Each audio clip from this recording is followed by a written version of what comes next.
आप मेरे को बताओ बच्चे, हम लोग कौन सा एक्ट पढ़ रहे हैं? क्या नाम था जी एक्ट का? नाम तो याद हो गया ना बेटे? Income tax act 1961। मेरा आपसे सवाल, इनकम टैक्स एक्ट के अंदर 2 स्टेप होते थे। Step number 1 that was computation of total income. और आप मेरे को बताइए, टोटल इनकम निकालने के लिए कितने हेड्स में इनकम निकालनी होती है? 5। कौन कौन से? सबसे पहले salary, house property, capital gains, PGBP और अदर सोर्स। जैसे कल को अगर आप कहीं पे भी जॉब करोगे तो कौन से हेड में आपकी इनकम टैक्सेबल होगी? सैलरी।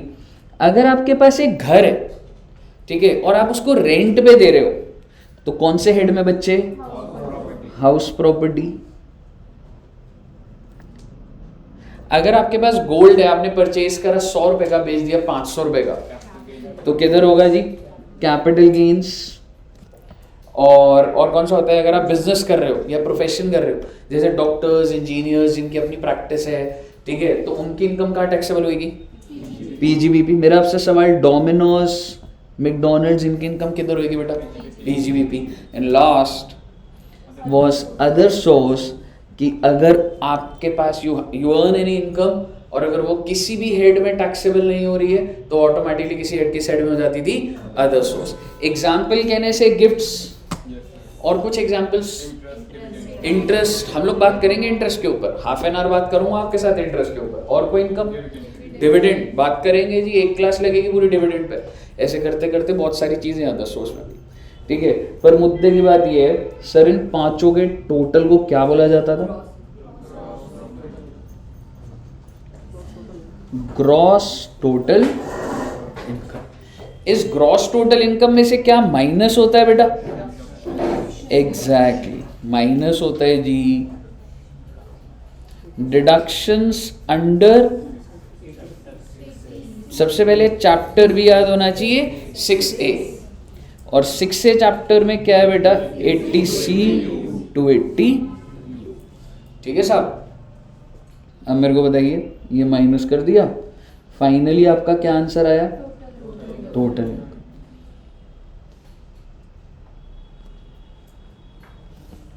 और आप मुझे बता दीजिए, ये सारा का सारा डेटा जो मैंने बनाया है, ये हर महीने का बना रहा हूँ या एनुअल बेसिस पे बना रहा हूँ? Annual basis. Why? Because you have to submit this data to the department. Annual basis पे बना के आपको गवर्नमेंट को सबमिट करना होता है बच्चे।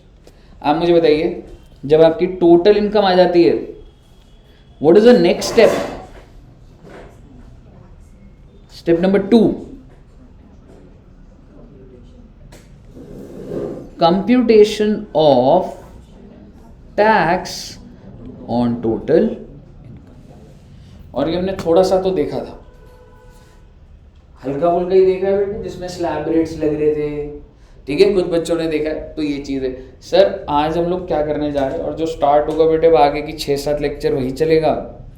हम लोग आज स्टार्ट कर रहे हैं income under the head house property. ये आपका टेक्निकली पहला हेड है कि सर जो भी रेंटल इनकम्स होती हैं वो कैसे टैक्सेबल हो रही हैं सर, ठीक है साहब। तो आइए हेडिंग डालते हैं जी। हेडिंग इज इनकम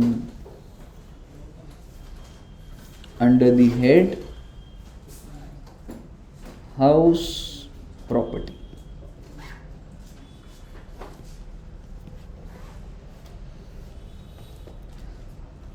हम लोग इसमें जो सेक्शंस पढ़ेंगे that would be from section 22 till section 27, 22 to 27। क्या मुझे बता सकते हैं कितने सेक्शंस पढ़ेंगे? कितने सेक्शंस हो गए टोटल? 5 या 6 हो गए।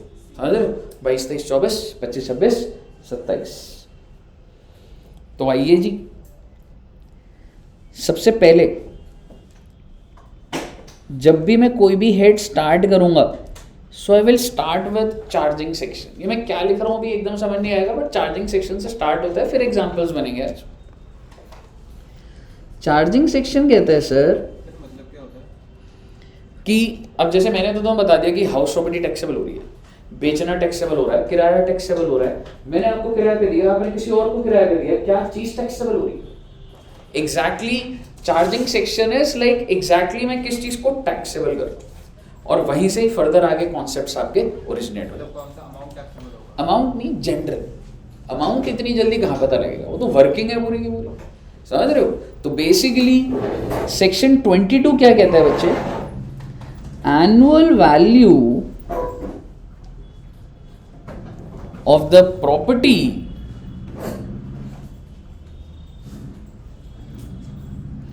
is taxable in the hands of owner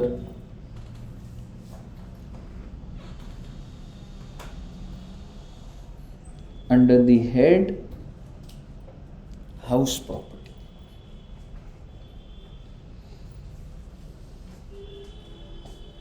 क्या बोल रहे हो सर आप? ये बेटे कुछ कुछ कीवर्ड्स ब्लॉक में कर लेना. एनुअल वैल्यू अच्छा जी, प्रॉपर्टी अच्छा जी, owner under the head house property. Sir ये एनुअल वैल्यू क्या होता है? बेटे नोट्स बन रहे हैं, बस सारी बातें होंगी. एनुअल वैल्यू की बात तुम्हारे साथ करूँगा सेक्शन 23 में. अभी आप बेसिक समझो, जो भी किराया मिल रहा है, एनुअल वैल्यू क्या होगी जी? किराया. ठीक है, किस चीज का किराया मिल रहा है बच्चे? प्रॉपर्टी का. What do you mean by property? क्या ज्वेलरी को भी प्रॉपर्टी बोल सकता हूं क्या? नहीं. इधर प्रॉपर्टी का स्पेसिफिक डेफिनेशन है, building and land appurtenant देयरटू. Handwriting समझ आ रही है ना बच्चों?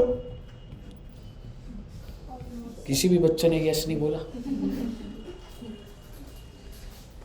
Building and land appurtenant देयरटू.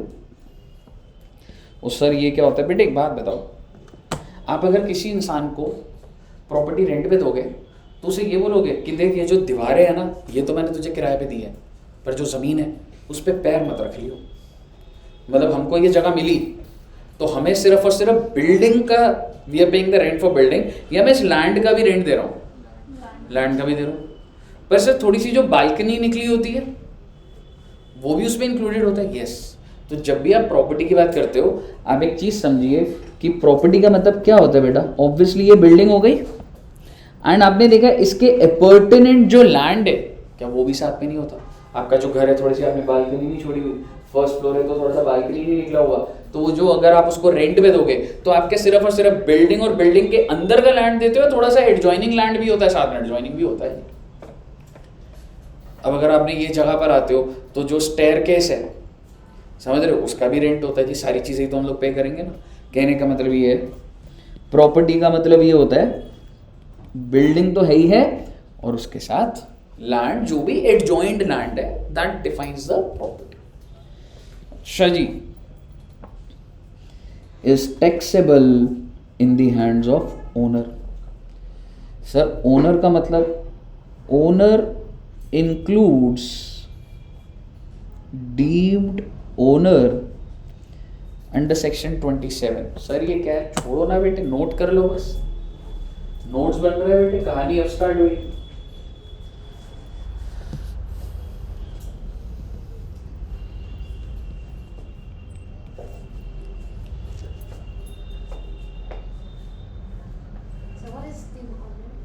Deemed owner is, even if you claim that you are not the owner, you would be considered as deemed owner. Deemed owner is, मानो या ना मानो, मानना पड़ेगा. नहीं, 1 hour लगेगा इस पे डीम्ड ओनर पे. ठीक है बच्चे? आइए सर ये क्या कहानी है सर? स्टार्ट हो ही रहे. आइए कुछ केसेस बनाते हैं हाउस प्रॉपर्टी के अंदर. जैसे सपोज करो सर मिस्टर ए है और मिस्टर ए ने लेट आउट करी है प्रॉपर्टी। लेट आउट समझते हो, रेंट पे दे दिया। किसको दिया जी? मिस्टर बी को। मेरा आपसे सवाल, who is the owner in this case? Mister A. क्या मैं इसको लैंडलॉर्ड भी बोल सकता हूं बच्चे? yes. बोल सकते हैं। And who is tenant in this case? Mister B. तो अगर मिस्टर ए मिस्टर बी को एक प्रॉपर्टी दे रहा है, तो क्या मिस्टर बी इसको रेंट पे करेगा? यस करेगा ऑब्वियसली। और कितने रुपए का रेंट दिया बेटा? 50,000 per month. The rent that is paid by mister B is 50,000। बहुत अच्छी बात है सर। अब आपका सवाल है कि सर मिस्टर बी ने क्यों लिया रेंट पे? अब मुझे ऐसी बात बताइए, क्या बहुत सारे लोग ऐसे नहीं है जो अपनी फैमिली के साथ किराए पे रह रहे हैं? क्या आप में से कोई ऐसा बच्चा जो भी अपने घर में ना रह रहा हो पर रेंट पे रह रहा हो सकता है कोई? आप विशाल ना मैडम भी है ना, रेंट पे रह रहे हो, तो आप जो भी रेंट देते हो किसको रेंट पे करोगे? लैंडलॉर्ड को। ठीक है, तो ऑब्वियसली ऐसा तो नहीं है ना विदाउट रेंट रह रहे हो। तो क्या मैं कह सकता हूँ आप जो रह रहे हो, कहने से you are staying with your family. Family भी हो सकता है, पीजी का कोई बच्चा होगा, वो केस भी आ जाएगा इसमें भी। फ्लैट में सर दूसरी जगह दूसरी स्टेट में रहते वो अभी आ जाएंगे। एक इंसान है जी फैमिली के साथ एक घर में रहता है और रहने के लिए वो लैंडलॉर्ड को किराया देता है। मेरा आपसे सवाल, मिस्टर ए को इनकम कितने की हो गई? 50,000 पर मंथ, सो एनुअल 6 लाख। दूसरी बात, इज इट टैक्सेबल? यस। तीसरी बात, under which head? House property. उसका रीजन सुन लीजिएगा, मेन बात है, रेंट होना चाहिए जी। दूसरा क्या होना चाहिए? प्रॉपर्टी होनी चाहिए। और वो रेंट किसको मिल रहा हो? सेक्शन 22 यही तो कहता था। एनुअल वैल्यू को आप रेंट रिसीव्ड समझिए अभी के लिए। एनुअल वैल्यू क्या है बेटे? It is just like rent received of the property. Rent receive from the property. Property से जो भी रेंट मिला वो टैक्सेबल हो जाएगा इन दी हैंड्स ऑफ ओनर। आप मुझे बताइए, क्या तीनों कंडीशन सेटिस्फाई हो रही है? सर क्या क्या कंडीशंस है? रेंट होना चाहिए, जो रेंट मिल रहा है वो किस वजह से मिलना चाहिए? प्रॉपर्टी। और किसको मिलना चाहिए? अगर ऐसा है तो ओनर भैया तुम्हारे हैंड्स में टैक्सेबल हो जाएगा। यहां तक क्लियर है? अब आप मेरे को बताइए, अगर मिस्टर ए ने ये जगह किसी को रेजिडेंस के लिए नहीं दी थी, बट मान लीजिए एड्यू जंक्शन को दी। आप ऐसे भी आते हुए देखते हो ना, कितने सारे घर हैं, सारी की सारी शॉप्स खुली हुई हैं, HDFC बैंक, येस बैंक है ना, जिम खुला हुआ है। ठीक है, तो वो लोग भी रेंट देते होंगे क्या? तो आप मुझे बताइए, मान लो एड्यू जंक्शन रेंट दे रहा है, किसको दे रहा है? लैंडलॉर्ड को रेंट दे रहा है। लैंडलॉर्ड के हैंड्स में इनकम हो रही है, every month they are earning rental income. कौन से हेड में जाएगा?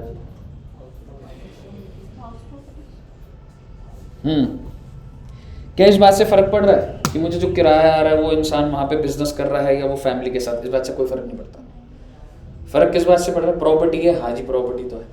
रेंट आ रहा है, हाँ जी रेंट तो आ रहा है। किसके हैंड में टैक्स होगा? यानी कि जो टेनेंट है, whether they are staying with their family or they are doing any business or profession, it is irrelevant of the fact. Rent आना चाहिए भाई साहब। और अगर रेंट आ गया तो क्या हो जाएगा बेटे? हाउस प्रॉपर्टी में टैक्सेबल हो जाएगा। कहिए सर, फर्स्ट केस क्लियर है सब बच्चों को? सो this is your case number 1। अगर किसी का बिजनेस ही है कि वो रेंट लेता है लोगों से और एक ऐसी मतलब सेकेंडरी इनकम कर रहा है, दोनों में फर्क पड़ता है कुछ? पड़ जाएगा, बनेंगे केसेस बनेंगे। अब आप एक चीज समझिए, सपोजिंगली सर इसकी कोई लिमिट भी है कितना? नहीं भाई, चाहे 100 करोड़ रुपए का रेंट आ रहा हो उसे, चाहे 100 रुपये आ रहा हो और चाहे 100 रुपए आ रहा हो, टैक्सेबल, चाहे 1 रुपया आ रहा हो, ठीक है? 90,000 का एग्जाम तो सर 90,000 नहीं कुछ सारी बातें आ जाएंगी, तुम एकदम स्क्रैच से समझो, सारी बातें सामने आ जाएंगी। यहाँ तक क्लियर है बच्चों? अब एक बात समझिए, जैसा आप देखते हो बेटे, हर महीने या 2 महीने में एडू जंक्शन बच्चों को पार्टीज देते हैं। इनॉग्रेशन पार्टी हुई थी, ग्रैंड पार्टी हुई थी, आए थे ना सब बच्चे? नहीं बुलाया वो आए थे। हाँ? Zoom पे भी नहीं दिखाई। ठीक है, अच्छा आइडिया, अगली बार जूम पे पार्टी दिखा देंगे। ठीक है, तो सपोज करो, और क्या मैं कह सकता हूं कि बेसिकली हो क्या रहा है, मान लो एडू जंक्शन नहीं, मान के चल लो मिस्टर ए ने लेट आउट करा एक लैंड, बिल्डिंग नहीं है जी उसमें, सिर्फ और सिर्फ लैंड। क्यों लेट आउट करा सर? किसको लेट आउट करा? मान लो बेटा दुष्यंत सर। आप बताइए क्या ओकेजन होगी? वेरी नाइस, समझ रहे हो? तो दुष्यंत सर की शादी होनी है, तो उन्होंने क्या करा, एक जगह पे देखा यार कहाँ पे कोई लैंड अगर वेकेंट है, ठीक है, तो उसको बुक कर लिया। और दुष्यंत सर ने 1 दिन का बुक करने का रेंट कितना पे करा बेटा? 10 लाख रुपीस। दुष्यंत सर भी हो सकते थे, कोई क्रिकेट एकेडमी भी हो सकती है ना। क्रिकेट एकेडमी बोले यार हमें बच्चों को यार क्रिकेट खिलवाना है, कोई एक खाली लैंड या बिल्डिंग ढूंढेंगे, वो लोग खाली लैंड ढूंढेंगे, स्कूल का हो सकता है लैंड मिल जाए, कहीं पे खाली किसी का लैंड पड़ा हुआ है, तो हो सकता है कि कोई क्रिकेट एकेडमी भी हो बेटे। और अगर क्रिकेट एकेडमी है तो उसने मिस्टर ए को रेंट दिया। मेरा आपसे सवाल, क्या मिस्टर ए को इनकम हुई? कितने रुपए की? क्या ये टैक्सेबल होगी? कौन से हेड?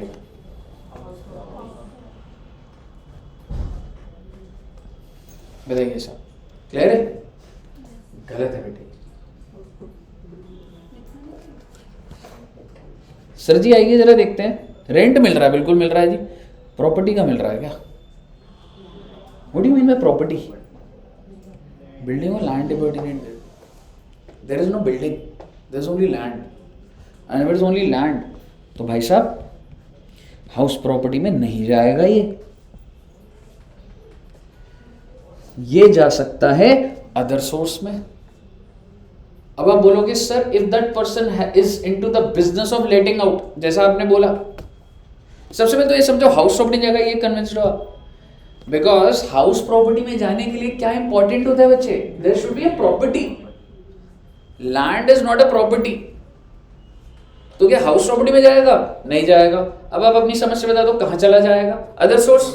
लेकिन फिर बच्चे का दिमाग चल सकता है सर अगर इसका बिजनेस है लेट आउट करने का, मेरे पास 10 लैंड है, मैं क्रिकेट एकेडमी को देता हूं, cricket academy, swimming pools, badminton, हाँ एग्जैक्टली। सो इट डिपेंड्स, अगर इस बंदे का धंधा है, धंधा नहीं है तो अदर सोर्स, और अगर धंधा है तो किधर जाएगा बेटे? हाउस प्रॉपर्टी में डाल देना। टैक्स स्लैब में फर्क पड़ता है इससे? इंडिविजुअल नहीं है सर, तो फिर क्या ही फर्क पड़ता है? आपको इसमें डाल दें फिर पीजीबीपी में फर्क पड़ता है। टैक्स स्लैब के अलावा बहुत सारी दुनिया है कंप्यूटेशंस की, और वो है। कहिए बच्चे, क्लियर है बच्चे? Okay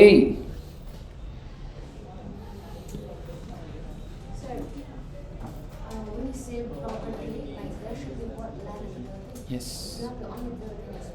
only building, then also it might be taxable under the head other source of PGP. There has to be a building plus land, and generally it's not possible in any case that I let out only building.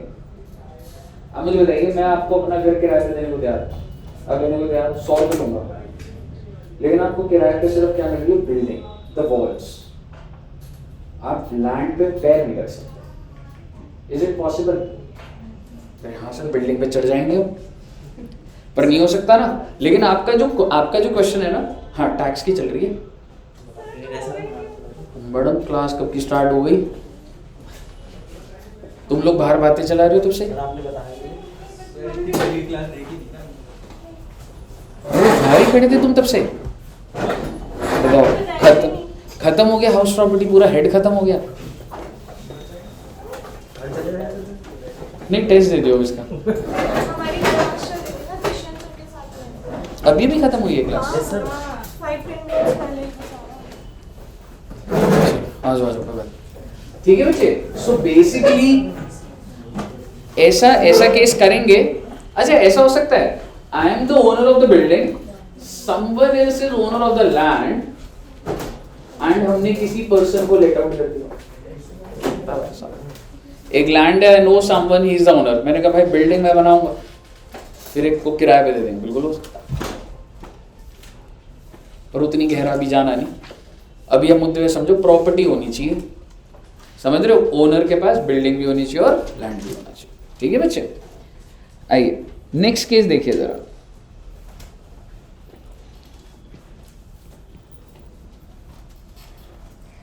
Case number सी।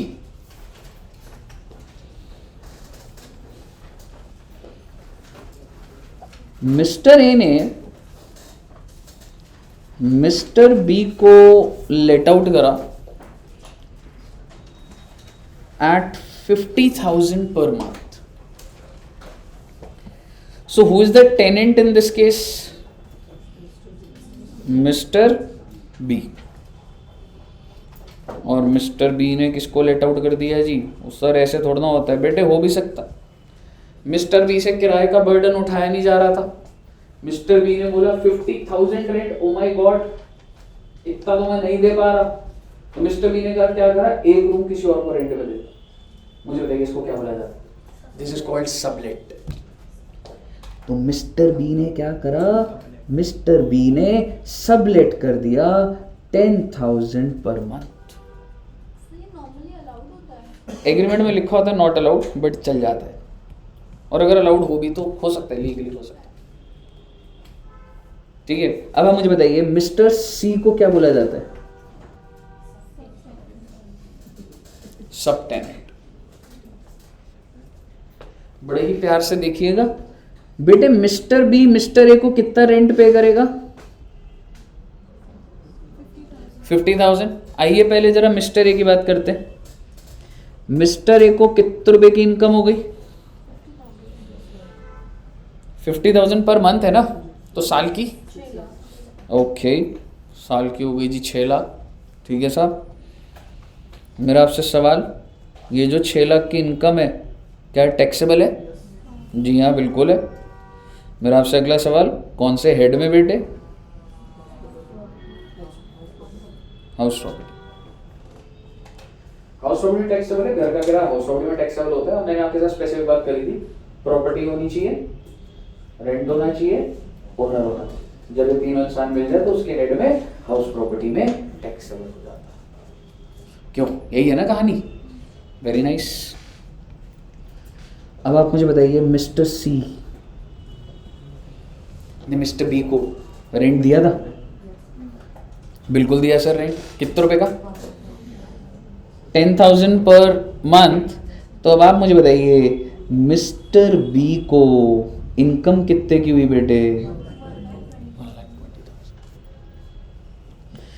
और क्या ये income taxable है? Yes sir, income है तो taxable हो जाएगी sir.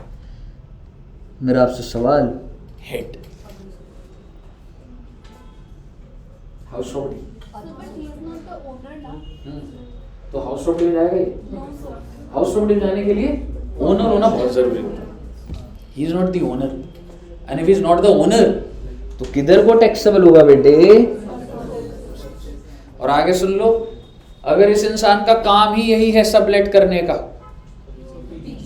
PGBP भी हो सकता है।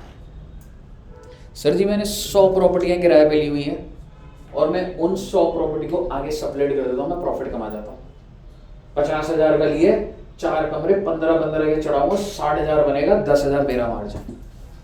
And not for just 1 property, for 10 property. धंधा यही है। तो अदर सोर्स होता है when this is just one वाला कभी एक बार हो गया, लेकिन वरना क्या हो गया बेटे, ये पीजीबीपी में। कहिए साहब, क्लियर है?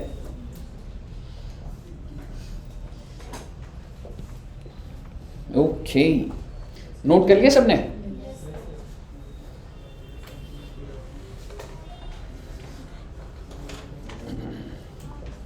सर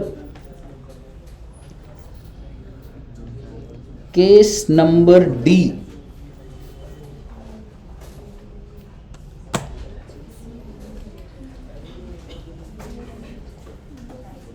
आप कल को बच्चों सीएस में बन जाओगे तो क्या करोगे?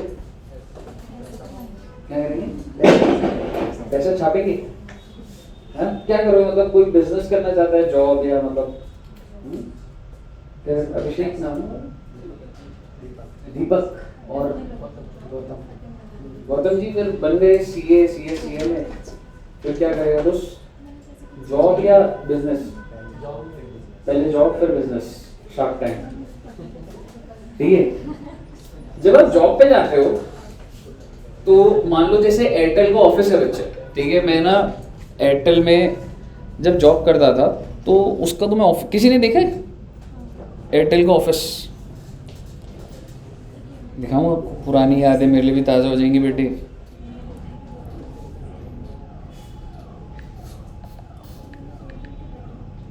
सर ये सब क्यों दिखा रहे हो ऐसी बेटे?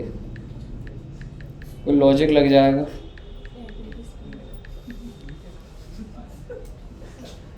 एयरटेल बिल्डिंग,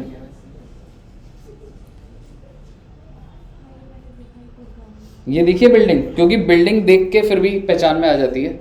ये देखिए किसी ने रील्स में देखी है? रील्स ज्यादा देखोगी तो हर चीज रील्स में ही दिखेगी ना मैडम। ठीक है, तो ये बेसिकली गुड़गांव की बिल्डिंग है। ठीक है, तो बेसिकली ये हेड ऑफिस है एयरटेल का। ठीक है, गुड़गांव में है। इधर से ऐसा नहीं कुछ सेल वेल हो रही, तो मैं इसमें 4th फ्लोर पे फाइनेंस टीम बैठती हूँ। ठीक है सर, ये सारी बातें क्यों बता रहे हो? ये बातें मैं इसलिए बता रहा हूँ, आप इस कंपनी के अंदर जा रहे हो, जब लंच आवर्स होंगे तो आपको क्या लग रहा है? लंच आवर्स के लिए कोई पूरा का पूरा सेटअप खाने का होगा, या बाहर जाके मैगी और अंडे ऐसे बाहर जाएंगे सारे एम्प्लॉयज खाना खाएंगे? क्या लग रहा है, कैसे होता होगा?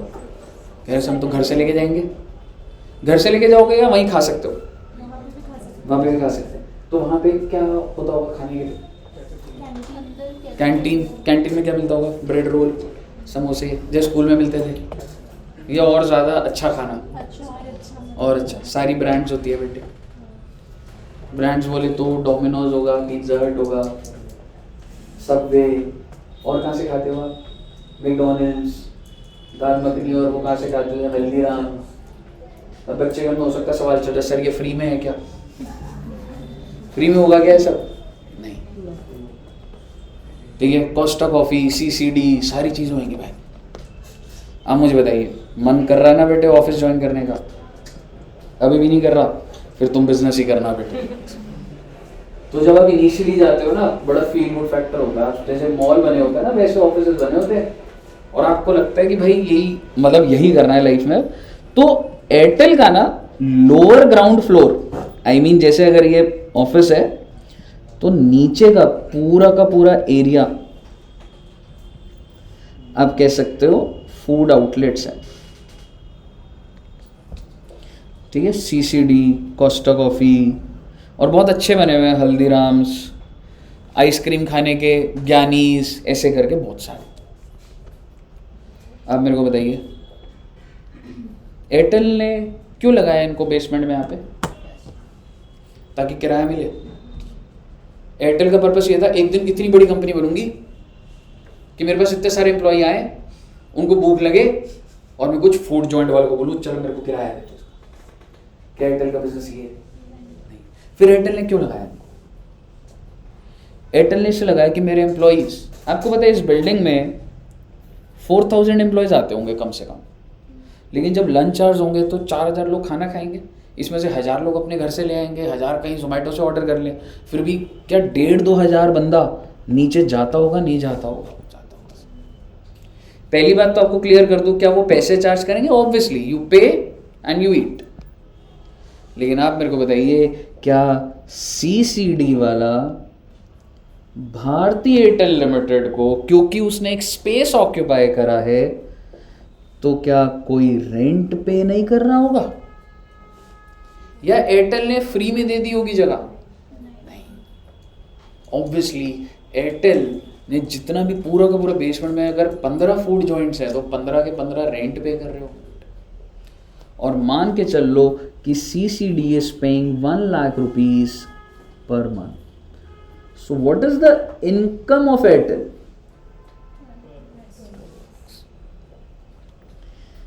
मेरा आपसे सवाल, इज इट टैक्सेबल? कौन से हेड में?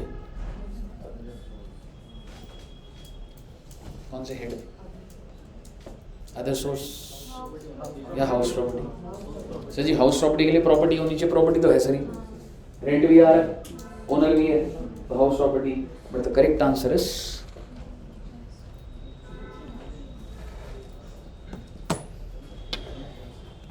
इज द अच्छा, अब आपके दिमाग में YPGP, मैं सिर्फ अपने एम्प्लॉयज को अच्छा खिलाना चाहता हूँ। अगर मैं तुम्हें बोलूँगा बाहर जाके छोले भटूरे खा लो, मैगी खा लो, 20 दिन खा लोगे, बीमार पड़ जाओगे, छुट्टियाँ मांगोगे, HR को बोलोगे लीव चाहिए, नॉट वेल, तो आप मुझे बताइए मेरी जरूरत है बिजनेस, किराया कमाना नहीं, but providing a better environment, एक हाइजीनिक फूड प्रोवाइड करना मेरी जरूरत है। अगर मैं नहीं देते, आप मेरे को बताइए, वोडाफोन कंपनी है, वहां पे तो सारी ब्रांड्स हैं। एयरटेल के अंदर बेटे एम्प्लॉइज जा रहे हो, करोड़ रुपए कमाते हैं। आपको क्या लग रहा है जो इंसान करोड़ रुपए कमाएगा वो उसके बाद बाहर जाके बोलेगा भैया 1 प्लेट मैगी लगा दो? लग रहा है आपको? हालांकि खाते तो है वो भी, ठीक है, पर वो डेली ये रूटीन नहीं करेगा। इतनी समझदार इंसान होते हैं, डेली मैगी छोले भटूरे थोड़ा खाएगा, तो एकदम अच्छा खाना।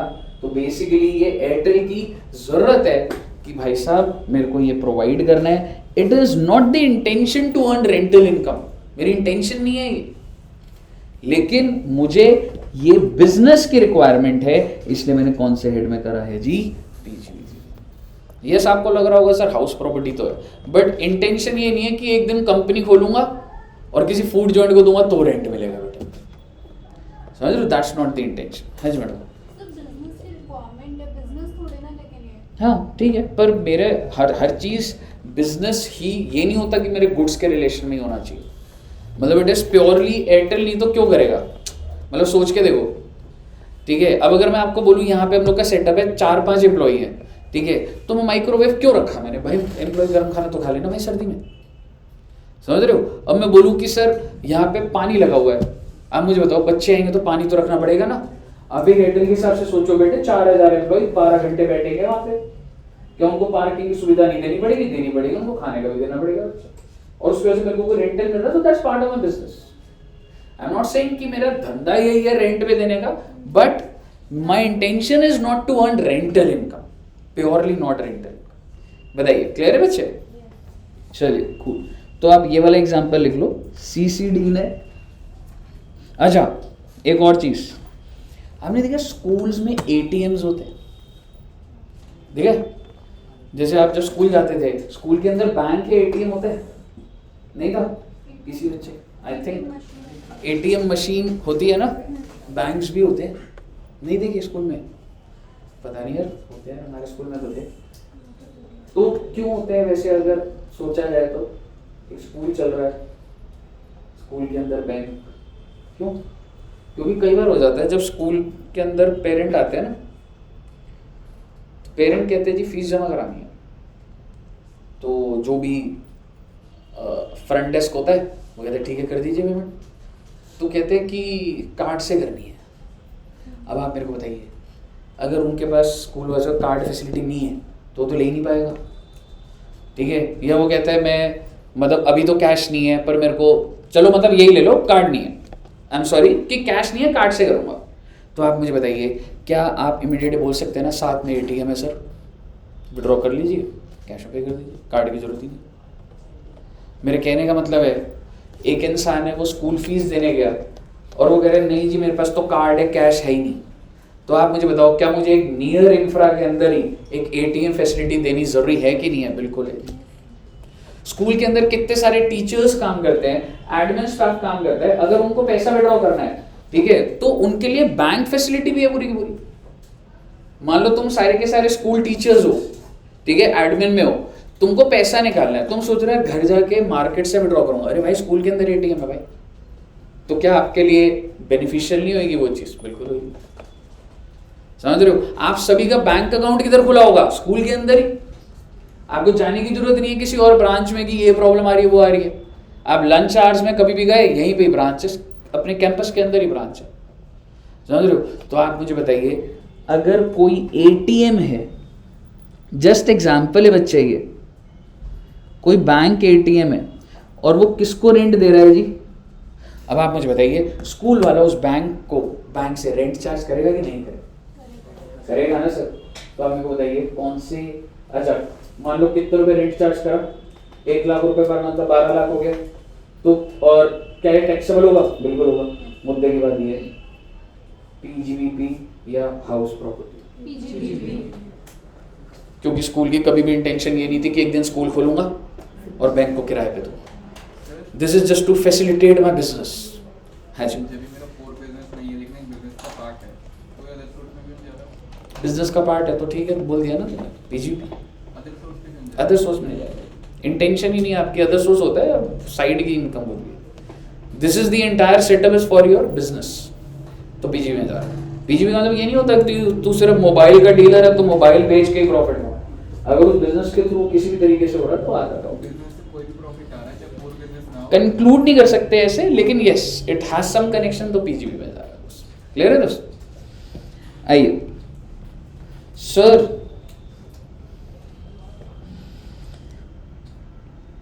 केस कितने केसेस लिख लिए हमने? आओ बच्चों, केस नंबर ई। आप सभी बच्चों को ताज होटल पता है?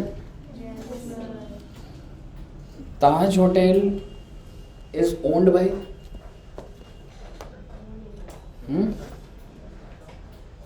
टाटास। समझ रहे हो? टाटास की ही ये कंपनी है। तो टाटा की कोई ना कोई कंपनी होगी जो कि सारा का सारा ताज होटल का दिखती है। आपके हिसाब से ताज होटल, क्या मैं कह सकता हूँ, बहुत सारे कस्टमर्स को किराए पे देता होगा? बहुत सारे कस्टमर्स, या नहीं? What is the concept of hotel? आप जाते हो 2-3 दिन के लिए घूमने के लिए जा रहे हो, आपने 2-3 दिन का रेंट पे करा, चेक इन कर दो, चेक आउट कर लेते हो, यही होता है ना। आप अपनी फैमिली के साथ अगर मनाली जा रहे हो तो क्या करोगे? मनाली पहुंचोगे, उसके बाद कहाँ रहोगे? होटल में ही तो रहोगे। तो आप मेरे को बताइए, ताज होटल्स में क्या मैं कह सकता हूँ, देयर आर डिफरेंट कस्टमर्स जो आते हैं, चेक इन करते हैं, 1 दिन 2 दिन 3 दिन 4 दिन रहते हैं और फिर चेकआउट कर लेते हैं। ये सारे के सारे कस्टमर्स रेंट किसको पे करते हैं बच्चे? ताज को। तो मान लो कि ताज को एक कमरे का रेंट 10,000 रुपये मिल रहा पर डे। ये कस्टमर 5 दिन रुक के गया, तो ये कस्टमर ने कितने रुपए दिए total? 50,000। Now my question is, क्या ये 50,000 टैक्सेबल होगा? Under which head? पीजीबीपी या house property? Why PGB? Business, exact, बिल्कुल सही बोल रहे हो आप बेटे। ताज होटल बोलेगा भाई साहब हमारा कोई हाउस प्रॉपर्टी के एंगल से थोड़ा ना लगा हो गया, हमारा तो पूरा धंधा ही यही है, किराए पे देते हैं हम कमरों को, हमको जो रेंट आ रहा है building plus land opportunity there to, कहाँ टैक्सेबल होगा बेटे? पीजीबीपी। मेरा आपसे सवाल अब आपको क्लियर हो जाएगा। सर जी, जो पीजी ओनर होते हैं वो बहुत सारे स्टूडेंट्स को रेंट पे देते हैं पीजी, यही होता है ना। और एक ही रूम में कितने बच्चे रुक रहे होते हैं?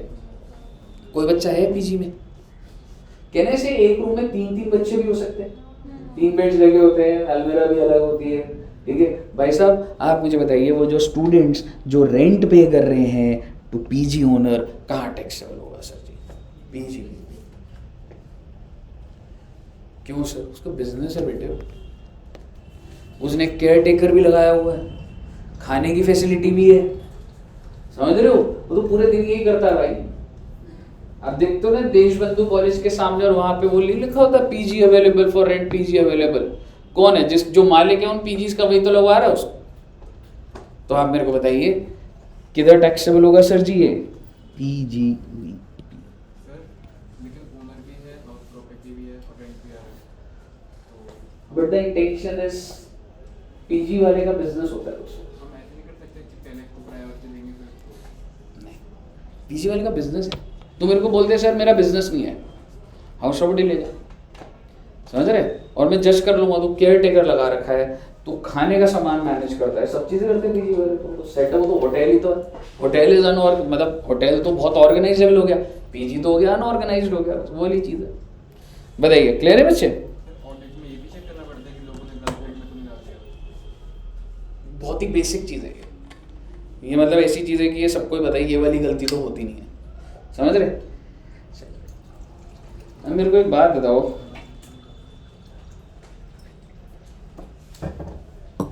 सपोज करो बेटा, जैसे मान लो नीतीश जी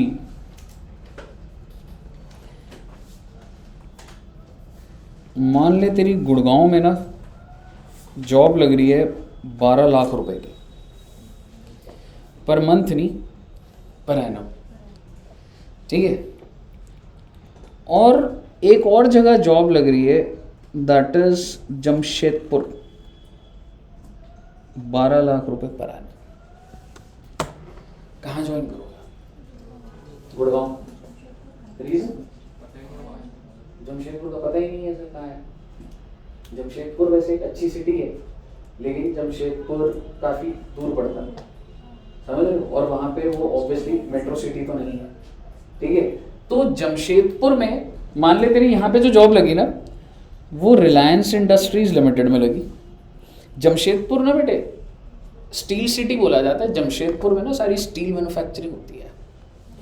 तो जमशेदपुर में ना टाटा बहुत ज़्यादा लैंड एक्वायर करी हुई है, प्रोडक्शन चल रही है बहुत ज़्यादा स्टील की जमशेदपुर। तो आप मुझे बताइए, आप सभी बच्चे दिल्ली में पढ़ रहे हो, तुम ज़्यादा से ज़्यादा नौकरी करने की कहाँ तक की सोच रहे हो? गुड़गांव या नोएडा या फिर और भी मुंबई चले जाओगे? कहीं भी? जमशेदपुर? तो निखिल जी मान लो अगर 12 लाख रुपए जमशेदपुर में मिल रहे हैं, अभी तो नहीं जाओगी क्योंकि सर गुड़गांव में भी 12 है, जमशेदपुर वाला कह रहा अच्छा 12 का पैकेज मिल रहा है आपको, मैं आपको 14 लाख रुपए देने को तैयार। अब जाओगे? अभी नहीं जाओगे? 2 लाख रुपए मिलते रहे ज़्यादा, तो वहाँ पे रहने वगैरह का 2 लाख से ज़्यादा होगा। 16 लाख रुपए। अभी भी जॉब वॉब देनी है, बोली लगाया जा रहे। शिवम जी 16 लाख रुपए मिल रहे हैं, ऐसे नहीं मिलेंगे, सीए बनने के बाद मिलेंगे। मुझे बताइए 16 लाख मिल रहे हैं बेटे गुड़गांव में, सेम 12 लाख का मिल रहा है, किधर ज्वाइन करोगे आप? गुड़गांव अभी भी 18 लाख दे रहा हूँ। कह रहे सर अच्छा लग रहा है, बढ़ाते जाओ, पहले कम से कम करोड़ तक तो पहुंचाएं, ठीक है? 18 लाख देने को तैयार हूं। अभी भी कोई जाएगा जमशेदपुर? 2 और बढ़ा दो। 24 लाख तक हम तो जाएंगे। 24 लाख तक? 20 लाख पे? देखो मुद्दे की बात ये सब्जेक्टिव बात है, लेकिन 12 पे भी नहीं जा रहे थे, 14, 16 उस पे भी नहीं जा रहे थे। मैं उसका रीज़न बताता हूँ आपको।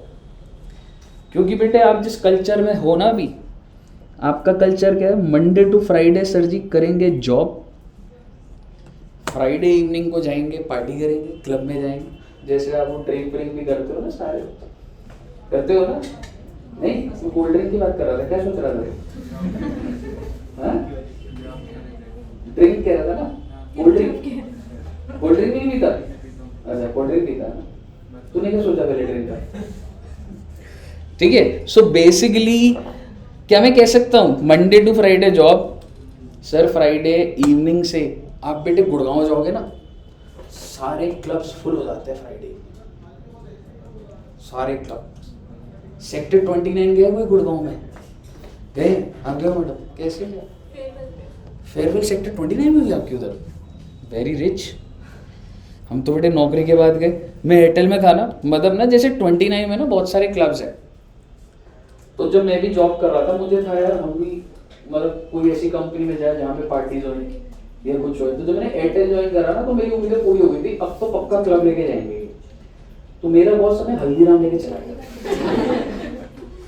बस मैंने क्लब देख लिया, मैंने कहा हाँ सर, कह रहे अच्छा है ना खाना, अच्छा है ना। मैंने कहा इसको क्या बोलूं, प्रमोशन करें, हाँ सर बहुत अच्छा, हल्दीराम इज द बेस्ट। ठीक है, सो बेसिकली आप जिस सेटअप में हो ना, आपको मंडे टू फ्राइडे नौकरी चाहिए, आपका एक अपना सोशल सर्कल है, दोस्तों के साथ घूमना है, मूवी देखने जब जाना है, ठीक है, रोड अच्छी होनी चाहिए, मेट्रो होनी चाहिए, कनेक्टिविटी होनी चाहिए। तो बेसिकली आपको मेट्रो सिटीज़ की आदत है। अगर आप एक बार जमशेदपुर जाओगे ना, अगर मैं तुम्हें बोलूँ मंडे टू फ्राइडे नौकरी, उसके बाद ना तो वहाँ पे कोई मॉल है, ना तो कोई मार्केट, बस ऑफिस से घर, घर से ऑफिस, ज़्यादा से ज़्यादा गार्डन्स है जहाँ पे बच्चों के झूले लगे हुए हैं, तो आप झूल सकते हैं। आप मेरे को बताइए, क्या आप ऐसी लाइफ सस्टेन कर पाओगे? नहीं हो पाती सस्टेन।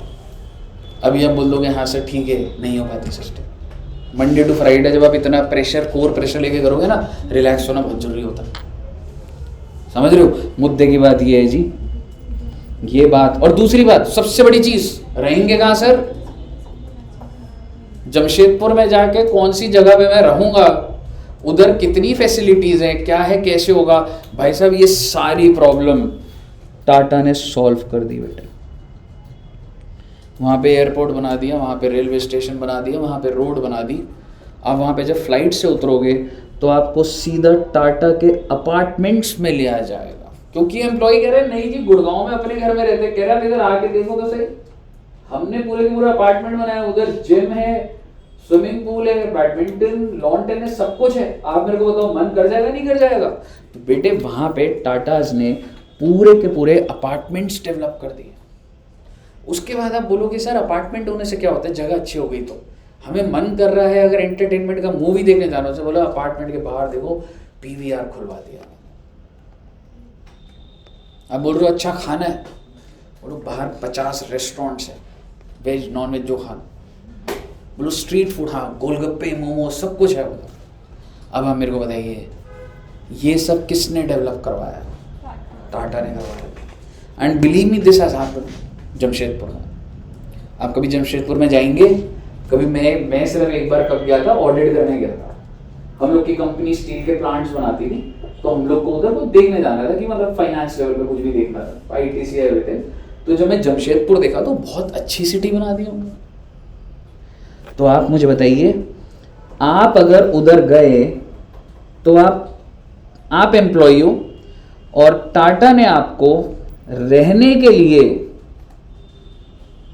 अपार्टमेंट्स दी, क्योंकि आपका पॉइंट था ना यहां तो अपने घर में रह रहे हैं, वहां तो किराया लगेगा। उसने कहा ये लो अपार्टमेंट मेरे ही है, लेकिन उसने बोला भाई एटलीस्ट यार महीने का 5,000 रुपये तो दे दे भाई, कुछ मेंटेनेंस तो हो जाए प्रॉपर्टी की। मैं तुमसे कौन सा 50,000 रुपये किराया ले रहा हूँ? आप मेरे यहाँ पे नौकरी कर रहे हो, आपको बेटर रोड्स मिल गई हैं, अपार्टमेंट मिल गया, आपका सर्कल हो गया है, एटलीस्ट 5,000 तो दे दो भाई। मुझे बताइए अगर ये 5,000 रुपये टाटास को मिले तो इसकी साल की इनकम कितनी हुई है एक एम्प्लॉय से? 60,000 under which head? Exactly, because the intention was not कि मैं एक दिन जमशेदपुर को इतना ज़्यादा ऑर्गेनाइज कर दूंगा, डेवलप कर दूंगा कि एम्प्लॉयज को बुलाऊंगा और उनसे रेंट खाऊंगा। इंटेंशन है मेरे एम्प्लॉय रिटेन ही नहीं होगा बेटे अगर मैंने ये सब नहीं दिया। आप मेरे को एक बात बताओ, आपको जॉब की डेस्परेट नीड है, आपको कहीं जॉब नहीं लग रही, गुड़गांव में नहीं लग रही, वॉक-इन्स होकर नहीं लग रही। अब मुझे बताओ, तुम्हें अगर जमशेदपुर में जॉब मिल रही होती 12 लाख की, क्या तुम ले लेते? डेफिनेटली ले लेते। लेकिन ईमानदारी से बताओ 2 महीने बाद दोबारा नौकरी ढूंढने लग जाते नहीं लगता? दोबारा से naukri.com पे एक्टिव हो जाते और कहते भाई अब नौकरी तो है ना अपने पास, 3-4 महीने 6 महीने में जॉब लग जाएगा दोबारा। कहाँ पे थे वो फिर? गुड़गांव, मुंबई, वहाँ पे। So this was the problem. Small cities की ये प्रॉब्लम होती है कि वहाँ पे इंफ्रा नहीं होता तो अच्छा रिसोर्स हायर नहीं होता। आपको क्या लग रहा है जमशेदपुर के अंदर बहुत सारी क्लासेस चल रही है, उनके पास एकदम ब्रिलियंट रिसोर्स मिल जाएगा? नहीं चल रहा, रिसोर्स तो यहीं पे ही है। आपने देखा होगा जैसे मैं कोलकाता में कुछ टाइम रहा था, कोई बच्चा है कोलकाता में रहा, आप देखोगे कोलकाता की सारी पॉपुलेशन ओल्ड है। मैं उधर जब रहा था ना, ठीक है, उधर कोलकाता में क्या था कि जिधर भी आप जाओ आपको सारे 50 साल से ऊपर लोग दिखेंगे। ऐसा नहीं है कि कोई बच्चा दिख ही नहीं रहा, ये नहीं कह रहा, 70-80% ओल्ड। और अगर आप किराए पे लो जगह, एक बात बताओ, आप अगर किसी को किराए पर दो, आपका घर है, तो आप ग्राउंड फ्लोर दोगे या फर्स्ट फ्लोर दोगे? फर्स्ट, आई मीन मतलब ऐसे बोलता हूँ, अगर तुम एक घर में रह रहे हो, ठीक है, तुम खुद कहाँ प्रेफर करते हो रहना, ग्राउंड या टॉप फ्लोर?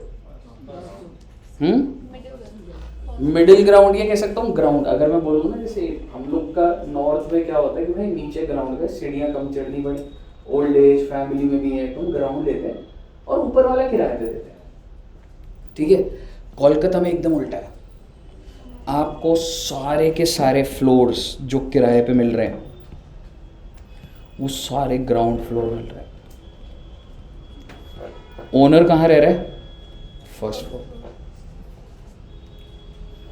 तो मैंने एक बार ऐसे पूछा अपने ओनर से, मैंने कहा अंकल एक बात बताओ, यहाँ पे हर जगह ग्राउंड फ्लोर क्यों किराया पर?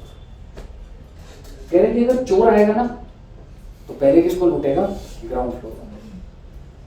अगर कोई स्नेक कुछ भी उधर ना, तो थोड़ा सा रहता है ऐसा, तो पहले किसका खराब होगा? ग्राउंड फ्लोर वाले का, हम ऊपर है। वो डरते हैं बेटे, बोलो समझ रहे हो? लेकिन वो चीज नॉर्थ में नहीं है। हाँ हाँ, अंकल ऑनेस्ट है। मैंने कहा अच्छा अंकल, तभी आपने मुझे ग्राउंड फ्लोर पे दे रखा है, ठीक है। तो आप मेरे को बताइए सर जी, टाटा मोटर्स को जो भी किराया मिला है किधर टैक्सेबल हो रहा है जी? पीजीबी। सिंपल रीजन, मेरे को इंफ्रा देना है जी आपको। कहिए साहब, क्लियर है बच्चे?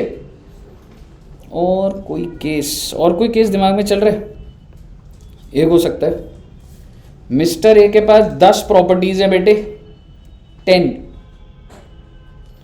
और उसने अलग अलग लोगों को लेट आउट कर दिया। ये भी लेट आउट, ये भी लेट आउट, ये भी लेट आउट, ये भी लेट आउट, ये भी लेट आउट, ये भी लेट आउट। मिस्टर ए से पूछा गया, वाह भाई बहुत ही बढ़िया, पर तुम बिजनेस क्या करते हो? कह रहे यही तो मेरा बिजनेस है।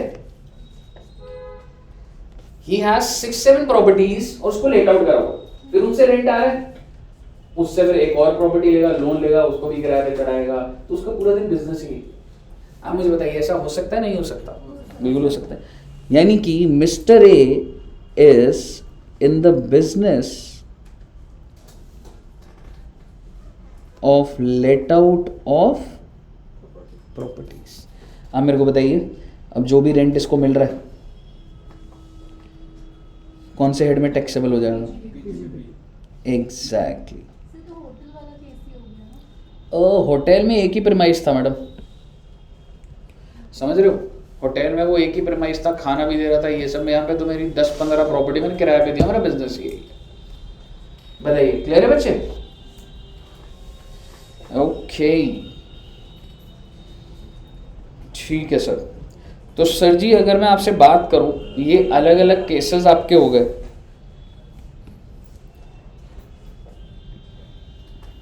एक केस मेरे दिमाग में और चल रहा है, वो होटल से रिलेटेड था, और मैं भी पूछ लेता हूं।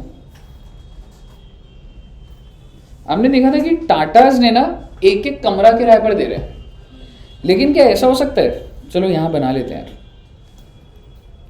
GH, case number H। Tata ने बोला यार ये बिजनेस बंद करना है यार, हम नहीं कर रहे होटल वाला काम। बेटे उसने पूरा का पूरा होटल ही किराए पे दे दिया बेटे। मुझे बताइए ऐसा हो सकता है क्या? कैसे हो रहा देखते हैं एक बार।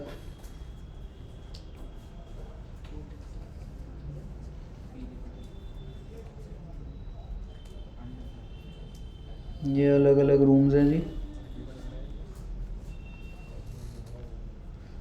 लग रहा है ना बेटे ताज hotel.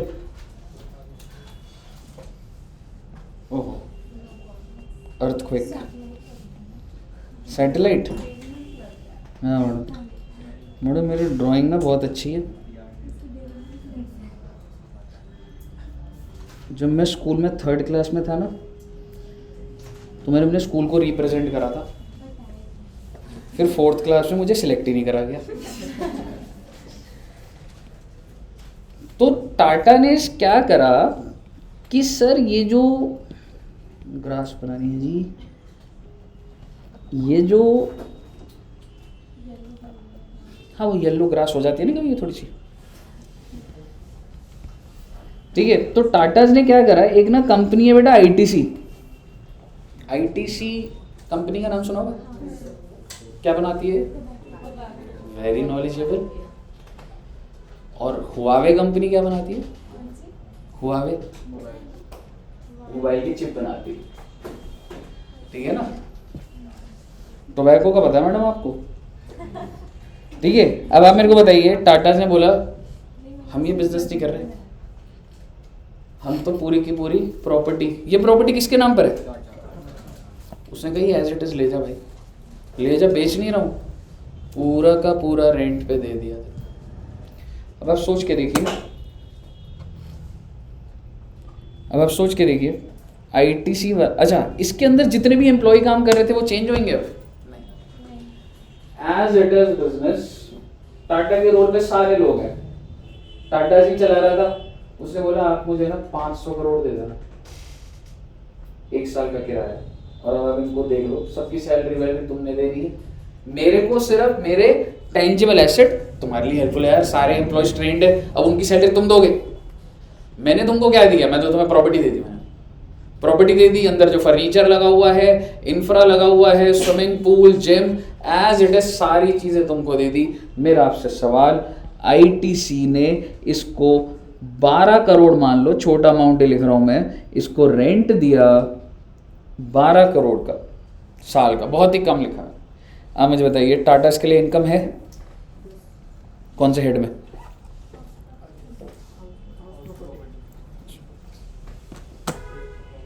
Because this is no more my business. मैंने आपको कोई एक कमरा नहीं दिया किराए में, जो मैं बोलूँ पीजीपी द एंटायर प्रॉपर्टी। अब जो कॉन्ट्रैक्ट होगा ना बेटा, वो लेट आउट पूरा का पूरा ही लेट आउट करा, तो वो किधर टैक्सेबल हो जाएगा बच्चे, हाउस प्रॉपर्टी। सर मैं बिजनेस देखना पड़ेगा ना पहले कि वो क्या बिजनेस है उसका, उस हिसाब से पता चलेगा ना कि पीजीपी है या फिर तेरा बिजनेस स्टार्ट पहले ताज का यही था, लेकिन अगर आपने उसको अब किराए पे देना स्टार्ट कर दिया पूरा का पूरा, तो हाउस प्रॉपर्टी में जाएगा। समझ रहे, बताइए क्लियर है बच्चे। सर अभी होटल काम चलेगा टाटा या आईटीसी, डिपेंड करता है, आईटीसी पे भी चल सकता है, अब डिपेंड करता है, उसका पैसा अलग से लिया जाएगा, वो अलग चीज। जनरली वैसे अगर मैं देखो बोलूं तो डेफिनेटली आईटीसी के नाम पर वो चीज़ है। बताइए क्लियर है बच्चों, ओके। अब ना बच्चे एक फॉर्मेट बनाना कि सर प्रैक्टिकली ये कैसे सॉल्व होगा, और ये सारी चीज़ें यहां तक नोट कर लिया सबने।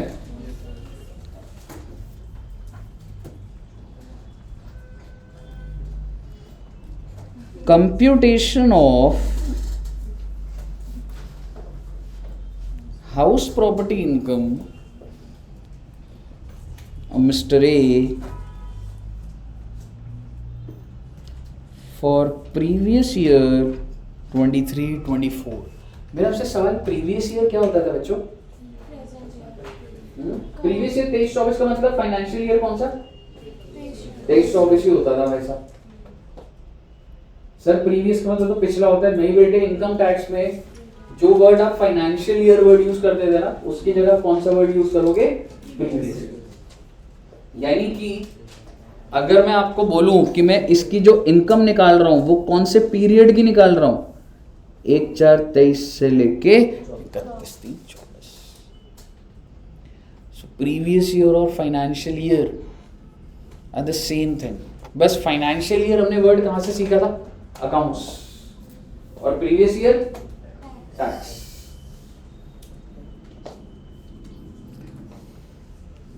सर हमने इनकम निकालनी सीख तो ली, जो भी रेंट मिल रहा है मल्टीप्लाइड बाय 12, ऐसे थोड़ा ना होता। अगर 6 महीने प्रॉपर्टी खाली रहे और 6 महीना ही रेंट पे चढ़े तो 6 मंथ। अगर 12 महीने प्रॉपर्टी चढ़े और पैसा 4 महीने का ही मिले तो उस प्रॉपर्टी पर अगर कुछ खर्चा हो गया तो उस प्रॉपर्टी पर अगर लोन है तो सारे कॉम्बिनेशन दे दी, ऐसा थोड़ा था कि आपने बस वो रेंट ले लिया और वो टैक्सेबल, कंप्यूटेशन बैठेगी पूरी की पूरी, है ना। तो आइए सबसे पहले हम लोग क्या निकालते हैं बच्चे, ग्रॉस एनुअल वैल्यू, जिसको शॉर्ट में बोला जाता है जीएवी। ये ना पूरे पेज पे बनाना बच्चों, अगर नहीं भी है तो हाफ और नेक्स्ट हाफ, मतलब वैसा रख लेना, ठीक है। तो जीएवी कैसे निकलेगा सर, हायर ऑफ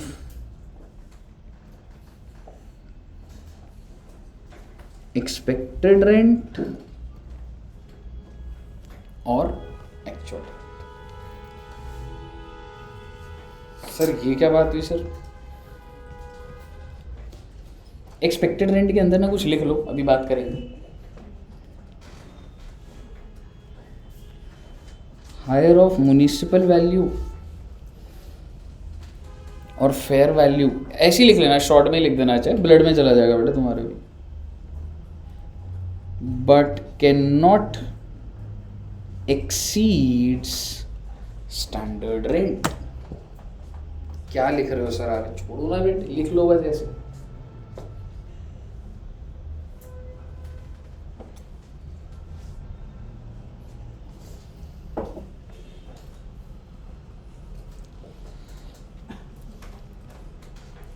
चलिए मान लो एक एग्जांपल लेते हैं पहले कि सर ये क्या बोल रहा है सर।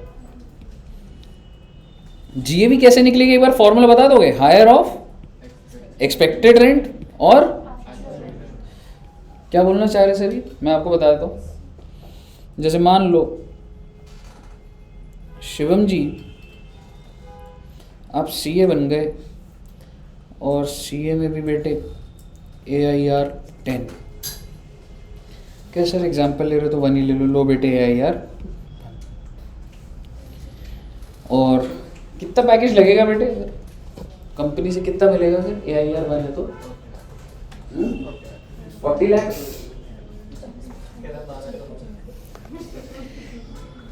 ठीक है, तो मान लो शिवम जी का पैकेज कितना हो गया, 40 लाख। अब शिवम मेरे को एक बात बता, अपने सारे दोस्तों को बताएगा नहीं बताएगा, तू पहले दोस्तों को बताया ना बताए, तेरी मम्मी बुआ मासी को तो जरूर बताए, है ना। तो शिवम जी आपके बेस्ट फ्रेंड, चलो मान लो नीतीश का एग्जांपल ले लेते हैं अभी। तो शिवम ने नीतीश को कॉल करा और उसने कहा कि पूछता हूँ भाई, सेम बैच में थे, क्या हुआ भाई तेरा, क्या रिजल्ट आया, क्या है।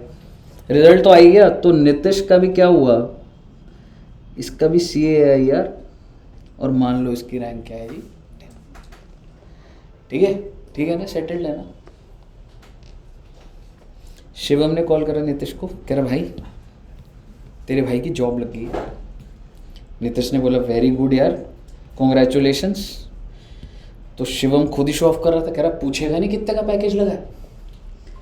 तो नीतीश ने पूछा कितने का पैकेज लगा, तो शिवम ने क्या बताया। फिर नीतीश ने बोला मेरी भी जॉब लग गई है। अब शिवम पूछेगा कितने का लगा, क्योंकि इसको लग रहा है मेरे से आगे तो कोई जा नहीं सकता। तो नीतीश ने बोला छोड़ यार, क्या बताना तेरे को, कह रहा नहीं बताना। तो नीतीश ने बोला 50 लाख। ये सुनते शिवम ने फोन काट दिया।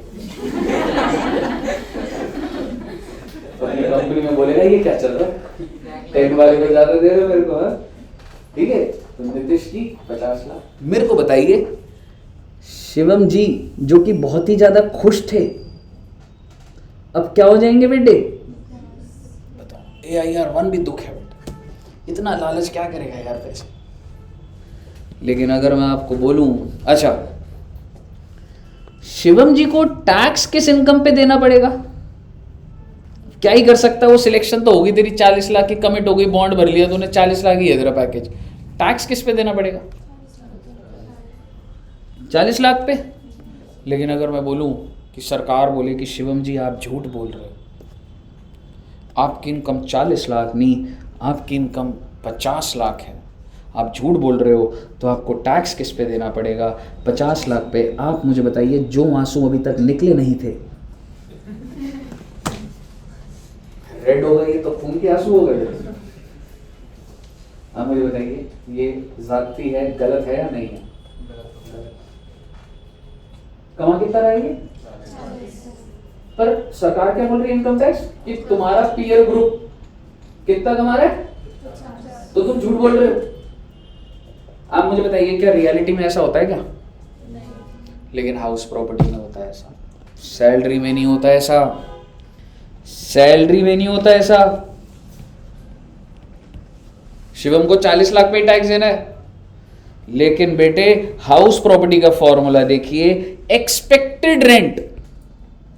मान लो योर एक्सपेक्टेड रेंट क्या होता है? जो आपकी प्रॉपर्टी केपेबल है। भाई इस प्रॉपर्टी के अंदर उसने कोई कुछ चेंजेस नहीं करे, प्रॉपर्टी की वैल्यू अपने आप बढ़ती रहती है, समझ रहे हो? तो आपकी प्रॉपर्टी कितना केपेबल है, मान लो, कैसे निकलेगा देख लेंगे। कितना केपेबल है? 100 रुपए। लेकिन तुमने अपने दोस्त को किराए पे दे दिया, सर 20 रुपए पे दे दिया, सर मैंने उसे किराए पे। मेरे को बता दो टैक्स किस इनकम पे लग रहा है तुम्हारा? जी अभी क्या निकल रहा है? एक्सपेक्टेड रेंट और actual rent which ever is. नहीं है, नहीं लाया, सही में नहीं लाया। आप मुझे बताइए, ये सही चीज है गलत चीज है? गलत है। ये बिल्कुल सही चीज है, क्योंकि अगर सरकार ने आपको ये नहीं लगाया ना पॉइंट, तो हर इंसान क्या दिखाएगा कि मैंने कितने किराए पे दिया? हर इंसान दिखाएगा मैं तो बहुत ही सर जेन्युइनस इंसान। हाँ ये प्रॉपर्टी 1,50,000 इसकी मार्केट वैल्यू तो है 1.5 लाख रुपए, पर मैंने सर 15,000 पे दिया, देखो एग्रीमेंट भी है सर 15। उससे क्या होगा? गवर्नमेंट को नुकसान भी हो जाएगा। Your property has inherent capacity to earn, you don't have to do anything. ये प्रॉपर्टी का आज वैल्यू अगर 6 करोड़ है ना, 10 साल बाद 12 हो जाएगा। इसमें कुछ ओनर करेगा क्या? कुछ no, because your property has the inherent capacity to earn. अब कुछ करना नहीं पड़ता प्रॉपर्टी। आपने 20 साल पहले प्रॉपर्टी खरीदी है, 20 लाख की, आज वो करोड़ों की हो चुकी है। आपने कुछ करा उस प्रॉपर्टी पे? कुछ नहीं, automatically it is making you earn money. Similarly अगर एक प्रॉपर्टी से एस्टिमेटेड मार्केट वैल्यू, मैं एक्सपेक्टेड रेंट को मार्केट वैल्यू बोल देता हूं। आप मुझे बताइए यहां की मार्केट वैल्यू क्या है? इफ आई से you 1.5 lakh into 12 that is 18 lakh. But अगर मेरा एग्रीमेंट है 1 लाख रुपीस का 12 महीने का, कितने रुपए? कितना रुपए टैक्सेबल होगा? 18। लैंडलॉर्ड झूठ बोल रहा है सर जरूरत है सर इसलिए सस्ते में दिया, झूठ बोला रहा है। तेरे को जरूरत है, तेरी मर्जी, मार्केट है या एक्चुअल है, व्हिचएवर इज हाई। 18 लाख भाव है मार्केट का, सर मैंने 25 पे किराए पे दे दी। अब बताओ क्या टैक्सेबल होगा? 25 लाख टैक्सेबल। मार्केट वैल्यू पता कहां से लगेगी? मार्केट वैल्यू आइडिया लग जाता। वही एक्सपेक्टेड रेंट कैसे निकलेगा बताऊंगा अभी। लेकिन आप एक चीज समझो कि आप सरकार को पागल नहीं बना सकते। सर मैंने फ्री में दे दिया, मैंने 10 रुपए पे दे दिया। सरकार बोल रही है भाई वो तो तू एक्चुअल रेंट की बात कर रहा है, लेकिन इसका जो भाग है ना एक्सपेक्टेड वो निकाल लूंगी। तो दिस और दिस व्हिचएवर इज।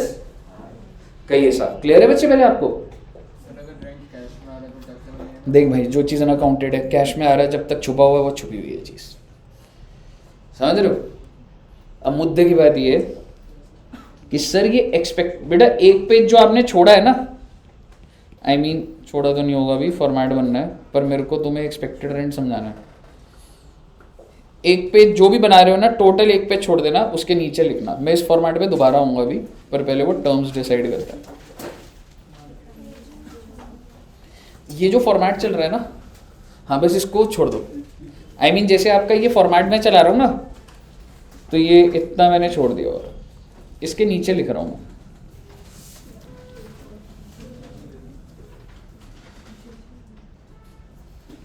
और क्या लिख रहे हैं जी कि एक्सपेक्टेड रेंट क्या होता है।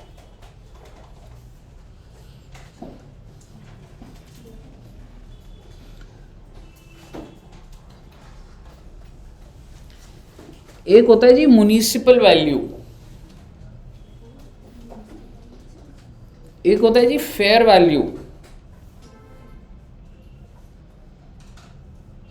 और एक होता है बच्चे स्टैंडर्ड रेंट। और ये किसके हिसाब से है? कुछ रेंट कंट्रोल एक्ट था इंडिया में, क्या था देखेंगे अभी एक बार। So all the properties has municipal value, fair value, standard rate. Sir what is the meaning of municipal value? क्या आप सर्कल रेट समझे थे आप बात को? स्टैम्प ड्यूटी वैल्यू समझे थे? हर प्रॉपर्टी को बेचोगे तो एक वैल्यू है, ऐसी किराए की भी वैल्यू होती है। So this is the value as per the government records. Practically अगर मैं तेको बोलूँ रेंट पे इतनी ज़्यादा नहीं पता लगती, पर गवर्नमेंट की वेबसाइट्स पे ही होती है। दिल्ली गवर्नमेंट की वेबसाइट पे होगी। जैसे स्टैम्प ड्यूटी वैल्यू तो बहुत इजीली और प्रेवलेंट है, पर ये प्रैक्टिकली कोई यूज़ नहीं कर रहा होता, बट है ये। तो मेरे को एक बात बताओ बच्चे, ये जो म्युनिसिपल वैल्यू है, ये वैल्यू मुझे कौन बताएगा आपके हिसाब से? गवर्नमेंट बताएगी कि भाई आप ही बता दो कितना किराया मिलेगा। मेरी तो जो है मैं तो एक्चुअल बता रहा हूं, आप बता दो कितना। What is fair value? Fair value is market value. मैं आपको बोलूं कि बेटे ये जो जगह है ना, इसका मैं रेंट दे रहा हूं 50 lakh rupees. Oh my God, 50 lakh rupees. हाँ पता कर सकते हो आप कहाँ जाओगे? पता है नीचे ओप्पो सेंटर है ना, ओप्पो से पूछो कितने दे रहे हो भैया, उसने बोला 1.5 लाख। हाँ मुझे बताओ मैं सही बता रहा हूँ तुम इसका? 5-10 हज़ार तो फ्लक्चुएट हो जाता है। और आपको क्या लग रहा है जब हमने 150 को अग्री करा, क्या मुझे आइडिया नहीं था कि इस पूरी लाइन के अंदर क्या रेट चल रहा है? We saw 15-20 प्रॉपर्टीज, समझ रहे हो? बालाजी एस्टेट देखा है?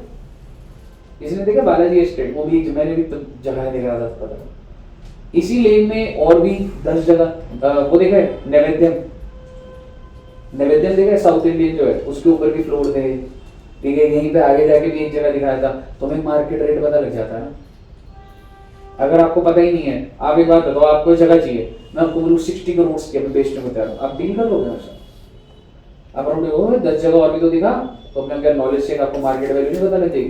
तो आपको एग्जाम में मार्केट वैल्यू दी होगी। तो मार्केट वैल्यू आपको क्या हो गई जी? 10 प्रॉपर्टी का नियर अबाउट। ऐसा नहीं है सर कालका जी की मार्केट है, मालवीय नगर के रेट पता कर रहे हो, जिधर का घर है उसके 4-5 इधर आसपास ही देख लो ना बस सर, ठीक है। और थर्ड होता है बच्चे standard rent as per rent control act. ये क्या होता है बच्चे? अभी कह सकते हो यहाँ पे मैं सिर्फ यही लिख रहा हूँ, as per rent control act. Municipal value और फेयर वैल्यू लगभग सेम होती है। गवर्नमेंट ने काफ़ी कम रखी होती है म्युनिसिपल वैल्यू, फेयर रेंट तो बहुत ज़्यादा होता है। जैसे अगर ये प्रॉपर्टी का हम 1.5 लाख दे रहे हैं ना, तो म्युनिसिपल वैल्यू हो सकता है 60-70,000, ठीक है ना। अब मैं रेंट कंट्रोल की बात कर रहा हूँ। चेंज होती है म्युनिसिपल वैल्यू। आप बच्चे साउथ एक्स गए हो? साउथ एक्स मार्केट गए? मेरी ना बुआ है, उनकी शॉप है साउथ एक्स में। कितनी शॉप है? जितना ये एरिया है ना, ग्राउंड फ्लोर पे है, जितना ये एरिया है और थोड़ा सा एरिया और लगा लो, मतलब जो पीछे का भी एरिया ना टैंकी वाला, वो सारा एरिया। मेरा आपसे सवाल, तो किस नाम से मैं पूरा लिख देता हूँ, पूरा केस ही बनाना है।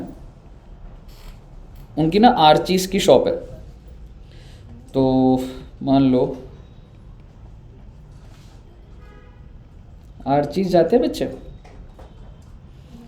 आर्चीज में गिफ्ट विफ्ट मिलते हैं ना, तो 14 फेब भी आ ही रहा, तो कभी जाना होगा तो साउथ एक्स गए तो मेरा नाम ले लेना भाई,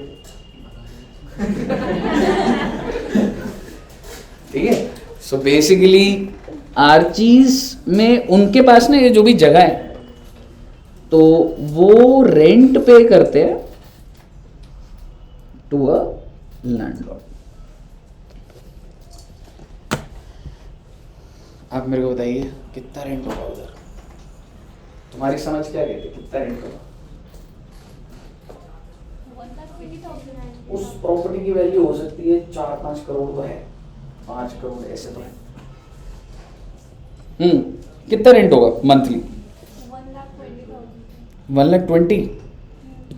ओके, ज़्यादा है वैसे ही। कितना? 4 लाख। मैं कह रहा हूँ ज़्यादा है। तो 120 से ये तो 5 करोड़ की प्रॉपर्टी है ना। हाँ। अच्छा इतने लगा लिया तुम्हें 5 करोड़ पे 4 लाख, बहुत ज़्यादा। एक दिन तो मैं समझाऊंगा रिटर्न प्रॉपर्टी का किराया इतना ज़्यादा मिलता नहीं। खुद सोच ले, नीचे का फ्लोर जो है वो 6 करोड़ का है। 6 करोड़ का कितना मिल रहा है उसको? 1.5 लाख रुपए, 18 लाख रुपए देखोगे 2% या कुछ मिल रहा है। वो कैलकुलेशन बाद में देखेंगे, ठीक है। आप मेरे को बताइए कितना रेंट जा रहा है, मैं आपको बताता हूँ जी। 3000 रुपीज पर मंथ। ओ माई गॉड, क्या आप भी साउथ एक्स में दुकान खोलना चाहते हैं? 3000 रुपये किराया के बेटे। मालवीय नगर में गोलगप्पे वाला एक दिन के 10,000 रुपये दे रहा है। बिलीव नहीं हो रहा ना आपको? सच कह रहा हूँ। जैसे ये सामने गोलगप्पे वाला नहीं बैठा, ऐसी मालवीय नगर में श्री राम पैलेस करके है वो, पहले पूरा जगह थी, फिर उसका मेन चलता रेडियो उसी से था। देयर पे 10,000 rupees per month rent per day. तो एक महीने का कितना हो गया? 10,000 इंटू 30 करोगे तो 3 लाख। ये हर चीज की दुकान है। इस दुकान में कस्टमर आ रहे हैं, सामान रखा हुआ है सारा, और ये कितना पे कर रहे हैं? 3000 पर मंथ। ऐसा हो सकता है या मैं टाइम पास कर रहा हूँ ऐसे? कह रहे 3 बज गए सर, अब ऐसी बातें कर रहे हैं। बज गया ना 3? This is reality. 3000 रुपये का ही है। रीजन क्या है? आज से लगभग 20-25 साल पहले एक एक्ट आया था, रेंट कंट्रोल एक्ट। इस रेंट कंट्रोल एक्ट के तहत टेनेंट और लैंडलॉर्ड एक एग्रीमेंट में एंटर कर सकते थे, जिसके अंदर 20 साल पहले जो भी वैल्यू है ना फॉर ऑफ द प्रॉपर्टी, 20 साल पहले कितनी प्रॉपर्टी की वैल्यू होगी? आज if it is worth 6 crore, आपके हिसाब से 20 साल पहले कितनी वैल्यू होगी? 4 करोड़ नहीं, काफी, मतलब आई वुड से 20 साल में डबल ट्रिपल 4 गुना हो चुकी होती है। मान लो 20 साल पहले कितनी वैल्यू थी? 1 CR। 20 साल बहुत पहले होता है, 30 साल ले लो यार, क्या फर्क पड़ रहा है उसमें? ठीक है, 1 करोड़ की हुई इतने साल बाद, 30 years ago the property that was worth 6 crores, तो मैं 30 लिख भी देता हूँ, मतलब 1995 में लगा लो 1 करोड़ वैल्यू थी, और आज 2023 में इसकी वैल्यू कितनी है? 6 करोड़। क्या 20 साल पहले 1 करोड़ बहुत बड़ी चीज नहीं थी? बिल्कुल थी। लेकिन उस टाइम पे ये बात हुई थी कि अगर टेनेंट 50% पेमेंट कर दे, मैं इस वैल्यू को थोड़ा सा कम करना चाहता हूँ, रियलिस्टिक रहना चाहिए। 30 साल पहले कोई 1 करोड़ नहीं थी, मैं इसको 40 लाख रुपए कर देना चाहता हूँ, सो दैट आपको थोड़ा सा और अच्छे से दिखे। और उस टाइम पे 30 साल पहले 40 लाख बहुत बड़ी बात होती थी, बहुत बड़ी बात होती थी। ठीक है, तो उस टाइम पे वैल्यू थी 40 लाख, और 40 लाख के ऊपर रेंट भी लगा लो। 40 लाख की प्रॉपर्टी पे मान के चल लो, उस टाइम पे रेंट था 10,000, तो उस टाइम पे 10,000 देते थे जी महीने का, कोई दिक्कत नहीं, हो सकता है ना? 40 लाख की ऑर्डर 10,000, ठीक है जी, ठीक है। रेंट कंट्रोल एक्ट कहता था टेनेंट आरजीज पे 50% right now. 50% of what? 40 lakhs। तो बेटे आरचीज ने 1995 में कितने रुपए दिए थे? 50%। उस टाइम पे बहुत बड़ा अमाउंट होता था। और अगर तुमने ऐसा कर दिया तो तुम्हारा जो भी रेंट चल रहा है 10,000 का, वो फ्रीज हो जाएगा, वो कभी नहीं बढ़ेगा, और तुमको लैंडलॉर्ड प्रॉपर्टी से हटा भी नहीं सकता। आप मुझे बताइए, आपको क्या लग रहा है, लैंडलॉर्ड को ये डील अच्छी नहीं लग रही? आप आज के टाइम से सोच लीजिए, सोचिए टुडे इस जगह की प्रॉपर्टी 6 करोड़ है, मैं 1.5 लाख रुपए रेंट दे रहा हूं। अगर मैं 3 करोड़ अभी के अभी दे दूं तो मेरा रेंट कितना फ्रीज हो जाएगा? 1.5 लाख। लेकिन सोच के देखो, किसने सोचा था कि प्रॉपर्टी वैल्यू बहुत बढ़ गई? सोचो 10 साल बाद अगर ये प्रॉपर्टी वैल्यू 600 करोड़ हो जाए, किसी को पता थोड़ा ना होता है 20 साल में कितना फ्लक्चुएशन चल रही है। अगर बढ़ गई तो भी मैं रेंट कितना दूंगा? 1.5 लाख। और नहीं बढ़ी तो यार मेरे 3 करोड़ भी तो चले गए अभी। पहले के टाइम में किसी ने सोचा ही नहीं था कि प्रॉपर्टी की वैल्यूज इतनी हाई राइज हो जाएंगी। एक्चुअल में मैं आपको बता रहा हूँ, आज मैं जिस घर में रहता हूँ मैं आपको बताता हूँ, वो घर 10 लाख रुपए का मिल रहा था हम लोग को, आज उसकी वैल्यू 5 करोड़ है। 5 crore, that was worth 10 lakhs जब हमने फर्स्ट टाइम लिया था। आप मुझे बताइए, किसी ने सोचा था कि वैल्यू ऐसे बढ़ेगी? ना हर चीज ने सोचा था, ना लैंडलॉर्ड ने सोचा। ये अमाउंट वापस मिलता है जो 50% किया नहीं, ये टेनेंसी राइट्स होते हैं। देख, इसके पीछे एक और कहानी होती है, बताऊंगा। अब आप मेरे को बताइए, 1995 में रेंट कितना जा रहा है बेटा? 10,000। 2023 में भी कितना जाएगा? 10,000 पर मंथ। साल का कितना हो गया? 20। और मैंने जब इनसे पूछा कि कैसा लगता है आपको रेंट देते हो, कह रहे बहुत अच्छा लगता है। कह रहे वो रेंट लेने आए ना आए, हम खुद जाते थे। अब मुझे बताइए, 10,000 रुपए का रेंट इतनी बड़ी प्रॉपर्टी के ऊपर। तो आपको एक चीज बताता हूं, अभी आपने बोला ना, सो 10,000 पर मंथ को मैं क्या बोल रहा हूं, एक बार जरा आप देखोगे तो स्टैंडर्ड। सीपी में जितनी भी दुकानें हैं ना, ऐसा नहीं है हर किसी के पास ऑप्शन था। सीपी में बहुत सारे शोरूम्स, बहुत सारी शॉप्स, आउटलेट्स ऐसे हैं जिनका रेंट 10 रुपीज 50 रुपीज जा रहा है, क्योंकि बहुत पहले के रेंट कंट्रोल एक्ट में थे और उनका रेंट ही नहीं बढ़ा। आप बोलोगे सर लैंडलॉर्ड को तो बहुत बुरा लगता होगा। सर डेफिनेटली बहुत बुरा लगता है। लैंडलॉर्ड के पास क्या ऑप्शन है सर? वो निकाल सकता है इसको? नहीं निकाल सकता। मैं आपको बताता हूं, लैंडलॉर्ड ने अभी, अब जो मेरी ये जो आर्चिस की दुकान है, अब वो टेनेंट नहीं है, उन्होंने 4 दुकानें छोड़ के अपनी दुकान ली। कैसे ली? लैंडलॉर्ड जी आपको अगर इतनी परेशानी हो रही है किराए से, क्योंकि लैंडलॉर्ड को लग रहा है यार ये कब तक चलेगा जीवन में। आज प्रॉपर्टी 5 करोड़ की, 50 करोड़ की प्रॉपर्टी में 10,000 रेंट लूंगा क्या? लैंडलॉर्ड ने इनको 5 करोड़ रुपए पे करे। बोले भाई जगह छोड़ दो, मैं आपको I will pay you 5 crores। Why? Because they have the right. They paid 50% that time, so I have the right. You cannot tell me to vacate the property. उसने कहा इस राइट को कितने में बेचेगा अपने? मैंने 5 करोड़ दे दिया। उसने कहा ले भाई साहब। तो बेसिकली आर्चीज जहां पे पहले था 4 शॉप छोड़ के उन्होंने दोबारा खोल लिया अपना आर्चीज। ऐसे बहुत सारी प्रॉपर्टीज हैं। इस पूरे के पूरे सीक्वेंस में आपको क्या समझना है, ये सीक्वेंस ध्यान भी मतलब यूज भी होगा कहीं ना कहीं। आपने मेरे को ये बताना है बेटे कि स्टैंडर्ड रेंट हमारे केस में कितना आ गया, क्या मैं कह सकता हूँ 10,000 पर मंथ। अब आप मेरे को फटाफट बताइए, ध्यान से देखिएगा। एक प्रॉपर्टी है, उसकी म्युनिसिपल वैल्यू है 6 लाख। बस एक ही एग्जांपल कर रहा है, नमस्ते कर रहा है। उसके बाद म्युनिसिपल वैल्यू कितनी है बेटा? 6 लाख। म्युनिसिपल वैल्यू क्या होता है एज पर? फेयर वैल्यू है 9 lakh, that is market value.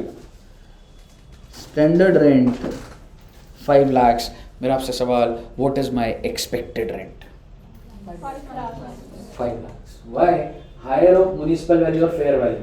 पहले इन दोनों का हायर, दोनों का हायर क्या हुआ बेटे?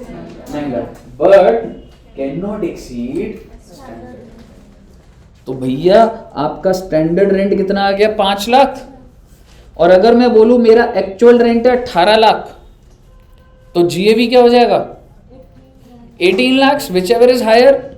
और अगर मैं बोलूं that my actual rent is 1 lakh, तो जीएवी क्या होगा? बिकॉज जीएवी का फॉर्मूला क्या है भाई? Higher of expected. और एक्सपेक्टेड कैसे निकल रहा हूं मैं बता। आप मुझे बताइए, इसके ऊपर हम प्रैक्टिस करेंगे फिर नेक्स्ट क्लास में। मुझे बताइए यहां तक क्लियर है बच्चे? अगर आरसी वाला केस होता ही नहीं तो एफआर कहां से आता? जिस प्रॉपर्टी पे कोई रेंट कंट्रोल एक्ट ही नहीं है, एसआर उसका 0 हो जाएगा, तो नॉट एप्लीकेबल हो जाएगा। फिर तेरे को विचेवर है। ऐसा नहीं है कि हर किसी ने रेंट कंट्रोल एक्ट में अपनी प्रॉपर्टी को करवाया उसने। अगर बहुत सारे हैं जो नॉर्मल चलने वाला नहीं, बेकार है, छोड़ो। पर जिधर है वहां पे लगाए। ठीक है दोस्त, बताइए क्लियर है बच्चों? ओके, तो ठीक है सर जी, यहाँ तक रखते हैं बच्चे। अभी आपको कुछ नहीं करना, सारा का सारा बस नोट्स अपडेटेड रखना है अपने, ठीक है। क्वेश्चन मैं ही कराऊंगा स्क्रीन पे सारे के सारे, ठीक है बच्चों। Okay, thank you very much. Costing कहाँ पे होगी? चलो 2 घंटे की? नहीं क्यों, कितने घंटे की होगी? देखते हैं। हाँ जी, ऑनलाइन में क्लियर है सबको? भूमिका जी और ध्रुवान शार्यन क्लियर है बच्चों? चलिए okay, bye bye bye bye bye bye.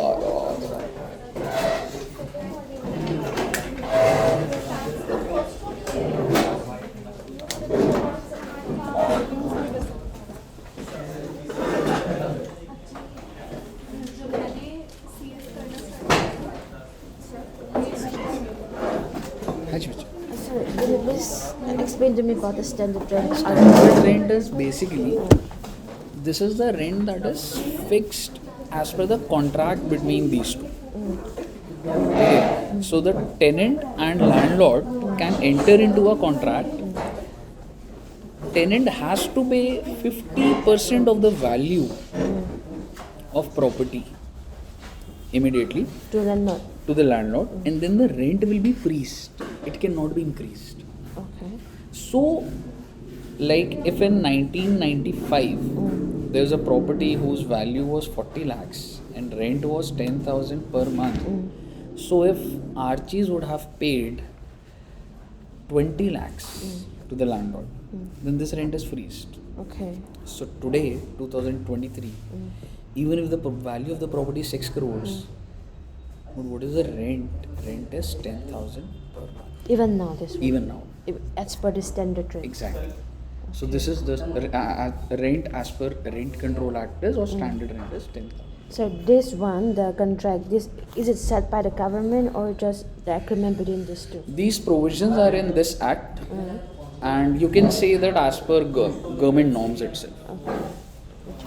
Okay, check. Yes. Thank you, sir. Sir, when will you start the advanced accounting? From tomorrow itself, I'll be starting. Because I'm very weak in advanced accounting, so I want to start as soon as Okay. possible. No issue, no issue. We'll be starting. Sir अभी भी है क्या rent control है? हाँ यार है। 50% देखिए। मतलब ऐसा अगर तुम ऐसे जस्ट YouTube पे सर्च करेगा ना, CP में बहुत ज़्यादा था, CP में बहुत ज़्यादा है। जैसे उधर एक पूरी बड़े-बड़े मॉल जो शोरूम्स बने हुए हैं ना, वहाँ पर है। सर अभी भी किसी को करवाना हो तो वो करवा नहीं, अभी हो सकता है, अभी आप उसमें नहीं आ सकते, पर जिस टाइम पे वो वैलिड था, तो उसमें थे। बैठ गया। हाँ, अब कभी देखने को नहीं मिलता। सर वो स्टैम्प ड्यूटी वैल्यू जो बताई थी वो 5% है कि वो पूरा है? वो स्टैम्प ड्यूटी जो होता है ना, वो टैक्स होता है जो आप कह रहे हो, हाँ। 5% जो, वो टैक्स होता है कि मान लो मैं तेरे को प्रॉपर्टी बेच रहा हूँ और उसका सर्कल रेट होता है, उसको स्टैम्प ड्यूटी वैल्यू होता है 60 लाख, तो 60 लाख का 5% सरकार टैक्स होता है। और जो गिफ्ट में ले रहे हैं हम वो स्टैम्प ड्यूटी पूरी वैल्यू ले रहे हैं 60 लाख। सर जो आप वो अलग अलग दिखाते हैं जिसमें हाउस प्रॉपर्टी मारा है कोई पीजीबी मारा है तो उनके टैक्स रेट अलग अलग होते हैं इसलिए। पीजीबी में कंप्यूटेशन अलग चलती है, टैक्स रेट तो मोटा मोटी सेम होते हैं, पर वर्किंग पूरी अलग चलती है। हाउस प्रॉपर्टी में कुछ अलग, जैसे हाउस प्रॉपर्टी में कोई लाइट खराब हो गई, ये खराब हो गई, इलेक्ट्रिसिटी कोई खर्चे माइनस होंगे नहीं होंगे, पीजीबी में तो हो जाते हैं, हाउस प्रॉपर्टी में होंगे नहीं होंगे सारे। ये हाउस प्रॉपर्टी है। अलग से हर चैप्टर में जो है वही है नहीं, जो ये को भी लगा ले, तुम्हारा ये पहला चैप्टर स्टार्ट हुआ है। कोई बोले तो भाई क्या है इंट्रोडक्शन, एक घंटा तुमने इंट्रोडक्शन सुना होगा बस कि भाई क्या होता है, गिफ्ट भी छोड़ेगा, हाउस प्रॉपर्टी से चालू नजर तुम्हें इसको पकड़ के रखना है। यस, ये होगी फिर कॉस्ट की आई थिंक नीचे है तो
बात हुई है वैसे तो उसमें तो नहीं कहा।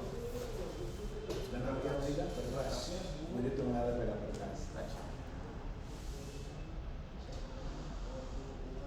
वो फर्स्ट ईयर में भी सेम है हमारा, उसका BA प्रोग्राम है फाइनेंस। BA में क्या कॉम्बिनेशन बहुत है, ये तो हो जाता है। BA क्या आसान है, उसमें कॉम्बिनेशन बहुत है। BA और BSc कॉम्बिनेशन बहुत है, लेकिन कॉमर्स के लिए बस BCom प्रोग्राम ऑनर्स।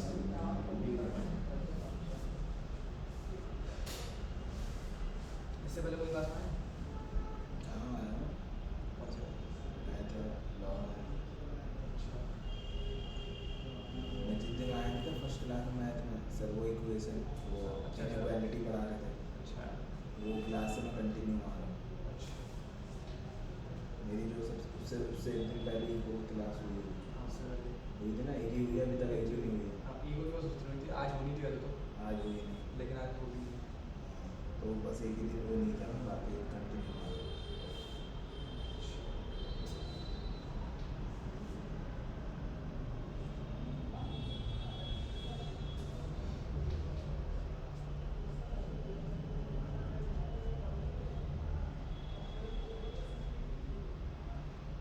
और अब सी इसलिए वो भी मैंने ना ये है मेरे कोचिंग में दिया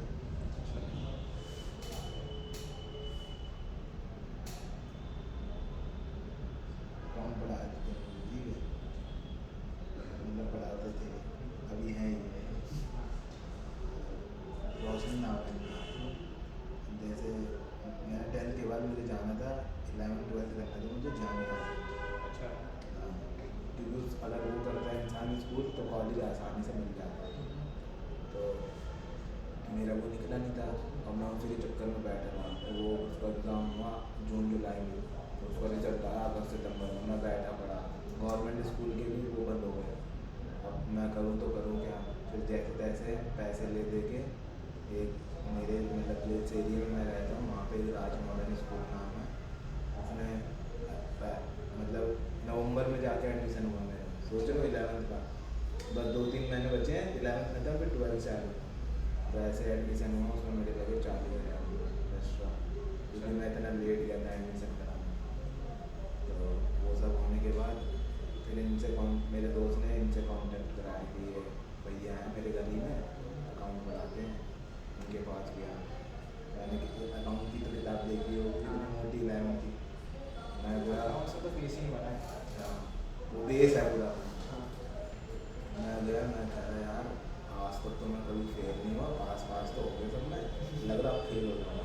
2 महीने में इतनी मोटी किताब देख के मेरा माइंड हो गया। तो इनके पास गया, बढ़िया नेचर के हैं, पढ़ाना भी बढ़िया। फिर इनसे गया 2.5 महीने के अंदर, 2.5 से 3 महीने के अंदर मैंने अकाउंट में सिर्फ 88 मार्क्स लाया था 100 में से। बढ़िया। फिर 12th में इन्होंने बढ़िया तरीके से कराया, उसमें भी 75-80 के करीब आए। तो इनसे बाउंड बहुत अच्छा हो गया, अभी भी है इनसे ही मैं पढ़ता CA का भी। पर इनका कोचिंग ना फरीदाबाद में है, अच्छा, और ये सुबह की इनकी जॉब रहती है, ये CA में करे हुए हैं। तो और ये बोलने पे शाम को 7 बजे के बाद कोचिंग मिलूँगा आपकी। मैंने कहा भैया पॉसिबल नहीं। इन्होंने मुझे बोला था कि मैंने कहा भैया मुझे कुछ आइडिया नहीं मिला क्या करूँ, मेरा तो BA का नहीं निकला। फिर मैंने कहा तुम्हारी जो अंडरस्टैंडिंग है ना वो बढ़िया है, मैं सबको नहीं बोलता करने के लिए, तुम करो कर लेते बैठे हैं तो।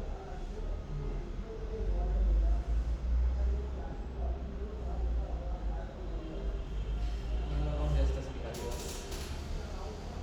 नॉर्मल 11 का निकालते बट बोलते हैं कि प्रैक्टिस बहुत करते हैं, अकाउंट की रजिस्टर करते हैं, कुछ नहीं करेंगे, एक रजिस्टर नहीं बनी हुई इसके साथ में। जिनसे हम भैया पढ़ाते स्टार्टिंग में वो वाला चैप्टर नहीं था जिसमें ऐसे discuss to capital plus liability, जो इक्वेशन बनाते थे प्लस वाले, उसमें ऐसे दिमाग खराब हो रहा, ये भैया कह रहे इससे नहीं होगा, जाओ भैया तुम घर जाओ।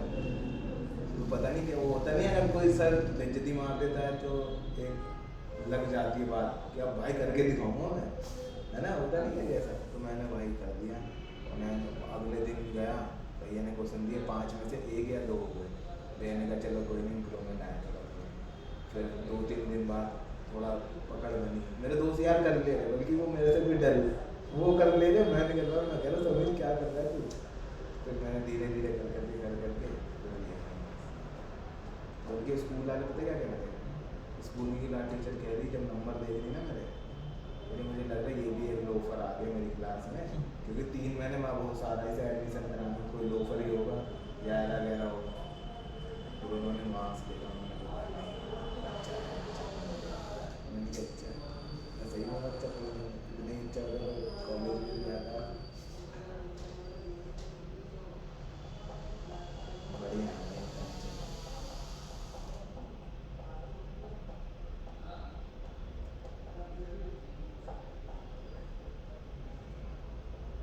लखनऊ में आए थे, बाकी सब में ऐसे ही बाकी मेरे आए 12th में ओवरऑल आए थे 50-55%। अच्छा 50%।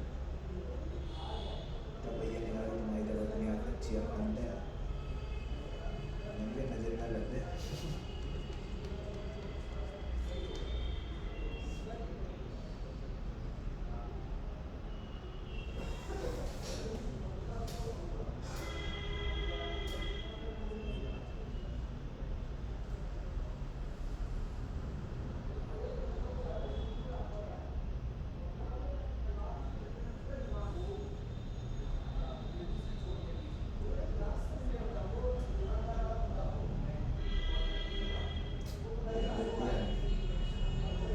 इंग्लैंड से होता क्रिकेट में है इंटरेस्ट नहीं। नहीं बोलता हमारे भाई वो मार गया, पॉप मार गया 196, जीता मैच है। टेस्ट होता वो भी तो जीत गई है वेस्ट इंडीज 23 और 3 26 साल हुआ है। अच्छा 97 में जीती थी टेस्ट उनके ही सरजमी पे ऑस्ट्रेलिया में, बिल्कुल यंग टीम गई थी पर जीत गई।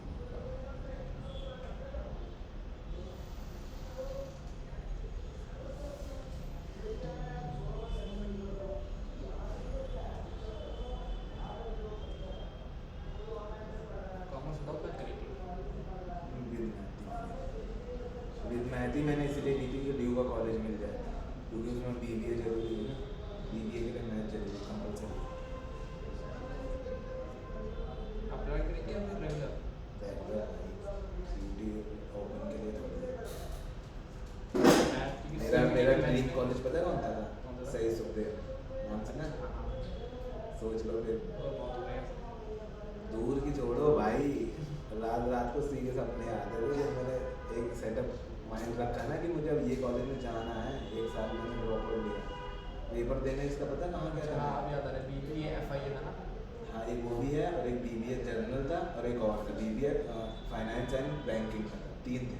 अब मुझे याद है कि BBA का ऑप्शन था लेकिन मैं लिया नहीं था क्योंकि फिर ये 2 ही कॉलेज पढ़ा रहे थे और वो दूर थे तो मैं भाई वो कॉलेज में अगर लग जाता ना भाई लॉटरी थी भाई, क्योंकि भाई 1 लाख के अंदर तुम्हारा 3 साल हो गया। पहली बात ये होगी, दूसरी बात ये उसकी प्लेसमेंट कैसी भाई, बाहर विदेश की कंपनियाँ आती तो मैं हायर करने, और जो वहाँ की जो फैकल्टी है वो तो भाई टॉप लेवल, और कॉलेज इतना कैंट गवर्नमेंट जैसा तो लगेगा नहीं, ऐसे लगेगा प्राइवेट कॉलेज में पढ़ो, फुल AC लिफ्ट।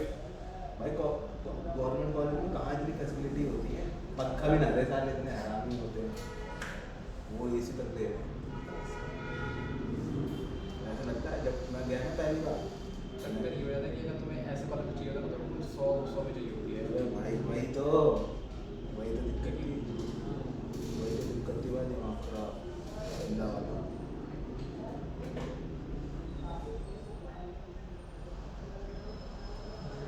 अभी भी जो भी मतलब कोई पूछता ना भाई क्या करूँ क्या नहीं, मैं तो भाई BBA के लिए बोलता हूँ, और एक ड्रीम कॉलेज सेट कर लो सही सकते हो। कह रहा भाई कितनी रैंक चाहिए होती तो मैंने कहा 200 के अंदर, कह रहा भाई रहने दो कह रहे 12 में चल जाए, वही बड़ी बात है। नहीं भाई कॉलेज है।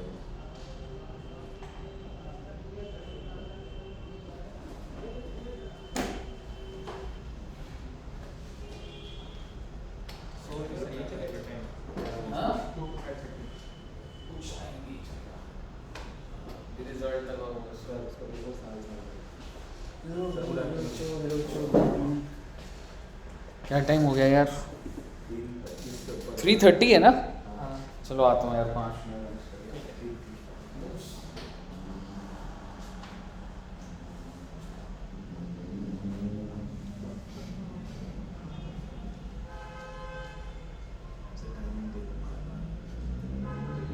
टॉप कॉलेज है ना SRCC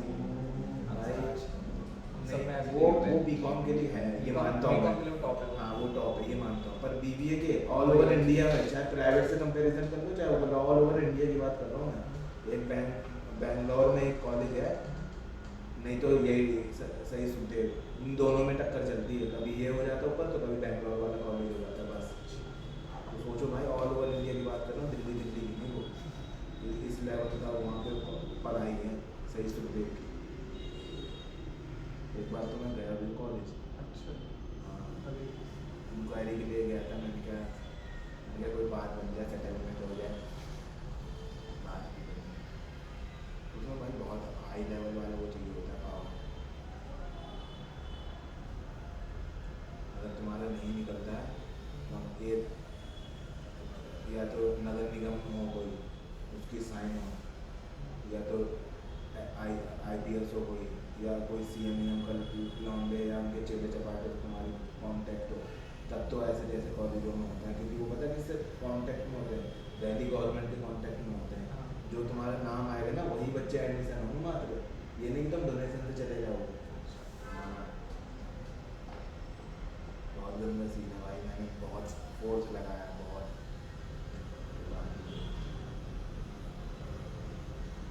एक तरीके से सही भी है, ऐसा होता तो भाई बिना पढ़े वाले भी घुस जाते थे तो, और माहौल ख़राब करते हैं पढ़ाई वाले बच्चों का।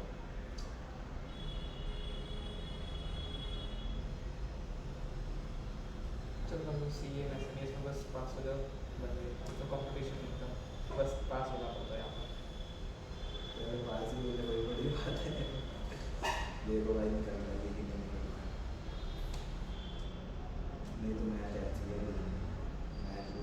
अकाउंट में थोड़ा बहुत पढ़ लूँगा तो पढ़ लूँगा। मैं ठीक हो, और कौन सा लॉ में डाउट हो गया यार, लॉ में डाउट आ आए हैं आ गए मेरे को, क्या कहते हैं, बहुत सारे हो गए जितना ज़्यादा फायदा नहीं और डाउट उसी में ही नहीं पड़ रहा है, है। क्या डाउट आ रहा है? उसमें एक ये डाउट आया मेरे को, जैसे हमने सबसे पहले पढ़ा भी पहली बात तो सर ने बता देता कि लॉ होता क्या है, लॉ की डेफिनेशन लिखवाई थी, नहीं लिखवाई थी ना, वो कॉन्ट्रैक्ट कराएगी, कॉन्ट्रैक्ट ही कराई थी, लॉ लॉ ही नहीं की कराई थी। कोई डेफिनेशन नहीं है। नहीं होगी भाई, मान ही नहीं सकता, ऐसे नहीं हो सकती। फिर कॉन्ट्रैक्ट में जैसे हमने बताया कि कॉन्ट्रैक्ट क्या नाम है, दो चीज़ से मिला है, एग्रीमेंट से और इनफोर्सेबल बाय लॉ। तो एग्रीमेंट जैसे हमें पता है कॉन्ट्रैक्ट का सेक्शन क्या है, 2H है, और एग्रीमेंट का क्या है, एग्रीमेंट का 2I है, वो तो वॉइड है ना, वो तो वॉइड कॉन्ट्रैक्ट का 2I है, जो एग्रीमेंट का सेक्शन 2E है। वही कर रहा था क्योंकि कल मैं गूगल कर रहा था ना, तब मुझे पता हमने लगा। बिजनेस लॉ पढ़ रखी है ना, हमको पहले सेमेस्टर में बिल्कुल पहले सेमेस्टर में कॉन्ट्रैक्ट उसके अंदर पूरा होता है कि ऑफर का क्या होता है, एक्सेप्टेंस का क्या होता है, इन सभी का एक एक सेक्शन है अलग से, 2I 2A 2B पूरा ऐसे करके पूरा है। तो वो अगर मैंने गूगल करा था, मुझे उसका आइडिया नहीं, क्योंकि बीकॉम अभी मैंने चालू ही हुआ, तो वो हो बिजनेस गया। लॉ होगा उसमें फिर और क्लियर हो और जाएगा। उसके बाद फिर जब टाइप्स ऑफ वो आए थे ना, टाइप्स ऑफ कॉन्ट्रैक्ट, पहला था वैलिड कॉन्ट्रैक्ट, तो वैलिड कॉन्ट्रैक्ट में दो पार्ट थे, एक एग्रीमेंट, वॉइड का एग्रीमेंट और वॉइड कॉन्ट्रैक्ट था। तो जो वॉइड कॉन्ट्रैक्ट वॉइड एग्रीमेंट के एग्जांपल लिखवा दिए थे 4-5, तो वॉइड कॉन्ट्रैक्ट कहाँ है वॉइड एग्जांपल? कॉन्ट्रैक्ट होता है एक ऐसा कॉन्ट्रैक्ट जो शुरू में वैलिड होता है, हाँ, लेकिन बाद में कुछ ऐसा इवेंट हो गया जिसकी वजह से अब अब वो अगर एग्जाम में एग्जांपल मांगेगा 3, 4 या 5, ऐसे तो उसका एग्जांपल नहीं होता, क्योंकि इसका रियलिस्टिक एग्जांपल ऐसे जैसे हमारे लॉ के टीचर ने दिया था कि मान लो एक सिंगर है, उसने बोल दिया कि वो इस तारीख को कॉन्सर्ट करेगा, और तभी कोविड हो गया, लॉकडाउन हो गया, तो अब जो कॉन्ट्रैक्ट है वो वॉइड हो गया, क्योंकि वो अभी भी लॉ के अगेंस्ट जा रहा है, वो तो वॉइड हो जाएगा, वो इन्फोर्सेबल नहीं कर पाएंगे। अब जो कंपनी है जिसने हायर करा होगा वो केस नहीं कर सकती कि इसने देखो परफॉर्मेंस नहीं करी, क्योंकि वो है हाँ ठीक है, अगेंस्ट हो गया। सैनिटी इंटरवल के बाद वो हो गया ना, नहीं वो तो दूसरा होता है, मैंने वो भी उसी में है, अच्छा नहीं वो तो उसमें जाएगा अनसाउंड माइंड में आएगा फिर उसके वॉइड एग्रीमेंट में होता है कि एग्रीमेंट वॉइड एग्रीमेंट का होता था कि माइनर हो गया, अनसाउंड माइंड हो गया, अनसाउंड में 3 हो गया, इडियट, लॉनेटिक और अनट्रैप, है ना। और फिर हो गया एक डिस्क्वालीफाइड बाय लॉ, एक हो गया एलियन एनिमी, कॉन्वेक्ट और एम्बेसडर वाला और ultra vires and memorandum of association, ये हो गया। उसके बाद एक पढ़ाया कि वॉइडेबल कॉन्ट्रैक्ट 2i। वॉइडेबल तब होता है कि मान ले एक कॉन्ट्रैक्ट बन गया, लेकिन पता है फिर बाद में पता चलता है जो कॉन्ट्रैक्ट है ना उसमें एक चीज़ होती है, आगे पढ़ाएंगे हमें कि अच्छे वैलिड कॉन्ट्रैक्ट के क्या 10 पॉइंट होते हैं, 10 पॉइंट। उन 10 पॉइंट में से एक होता है फ्री कंसेंट। अबे हाँ मैंने लिखा है वो, तो मैं यूट्यूब से पढ़ा था तो ये कह रहे हो ना, हाँ ये सब यही सब है ना। 10 होता है टोटल, 1 2 3 4 5 6 7 8 ठीक है। फ्री कंसेंट मतलब जो दोनों पार्टी है वो अपने विल से ले जाएगा, वो अपनी मर्जी से ले जाएगा। अगर कोई ज़बरदस्ती करवा रहा है तो फ्री कंसेंट नहीं होगा। लॉफुल होगा वो, है ना। कंसिडरेशन लॉफुल होनी चाहिए, बताया इसने कोई इलीगल सामान है, इलीगल एक्सेप्टेंस होगा, ये होगा कैपेसिटी टू कॉन्ट्रैक्ट। मतलब वही कि वो माइनर नहीं होना चाहिए। कैपेसिटी कॉन्ट्रैक्ट में वही 3 लोग आ जाते हैं, बस माइनर, वो अनसाउंड माइंड और डिस्क्वालीफाइड वाले, बस ये तीनों नहीं होने चाहिए, वरना कैपेसिटी कॉन्ट्रैक्ट होना चाहिए। और एग्रीमेंट और not declare, agreement not declare, ठीक है यानी सर्टेनिटी ऑफ रीडिंग। सर, मतलब जो कॉन्ट्रैक्ट करवा रहे हो उसकी बिल्कुल एक फिक्स्ड मीनिंग होनी चाहिए। हेलो, अच्छा इसमें ये पता कि अरे यहाँ लगा लो चेयर, वो भी आ जाएगा यार, आगे बैठे रहो। पीछे बैठेंगे, चलो आओ वहीं बैठना है, जहाँ बोलो वहीं बैठेंगे। अकाउंट्स की क्लास रहते हैं। ये क्या है? तेरे एक सेकंड पहले आया मेरे बैठे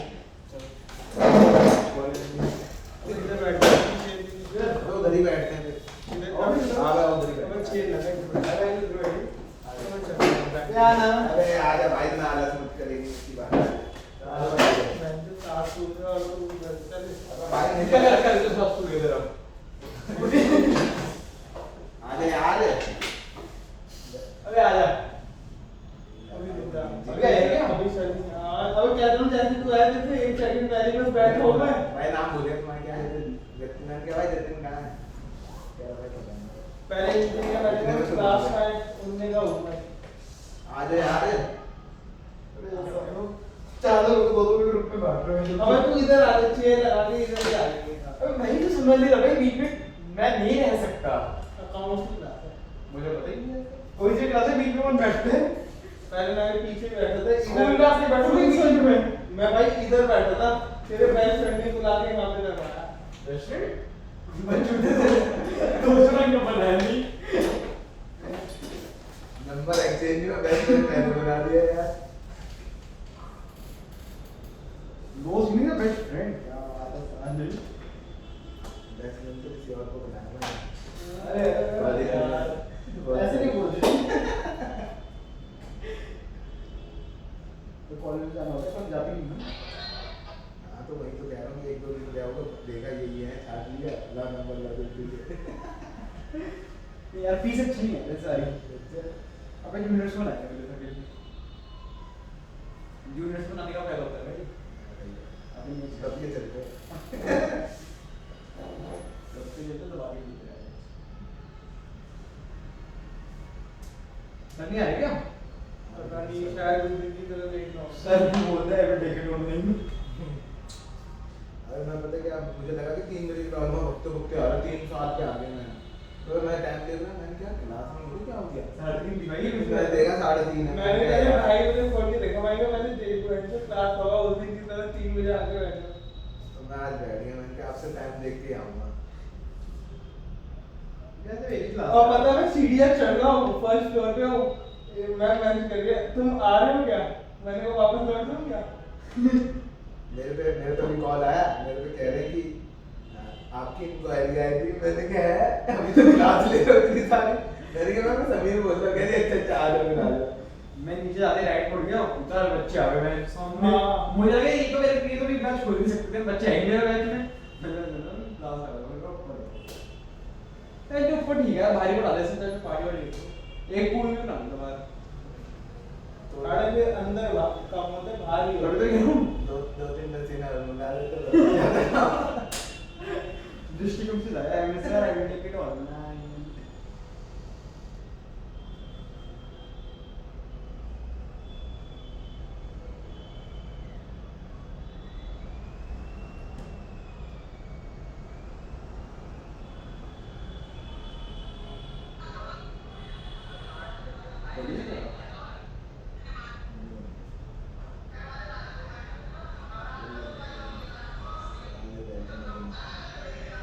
भाई तेरी तो सैटरडे संडे क्लास होती है ना ऐसा तेरी तो साढ़े तो फोन में हर किसी क्लास ज्वाइन करता है जब भी देखो ट्यूटर में देखो गूगल पे का कोई ना कोई क्लास ज्वाइन करती है नहीं क्लास ना ले रहा लड़की देख रहा स्नैप जल्दी देखो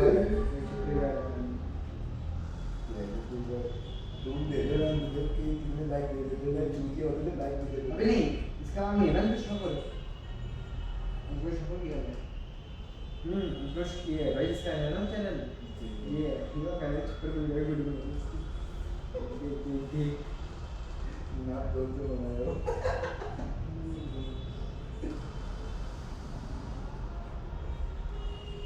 दो ये बढ़िया से आते हैं यार मुझे लगेंगे तो देंगे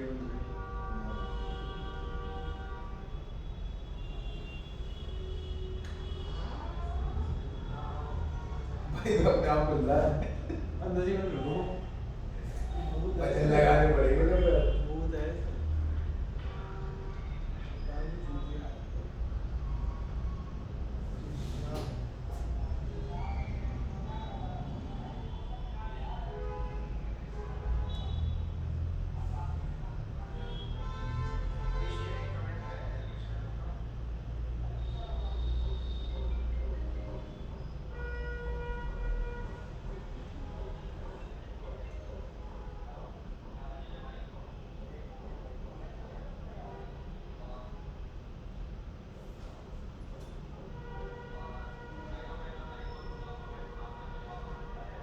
कल उस दिन की तरह 4 बजे क्लास स्टार्ट ना हो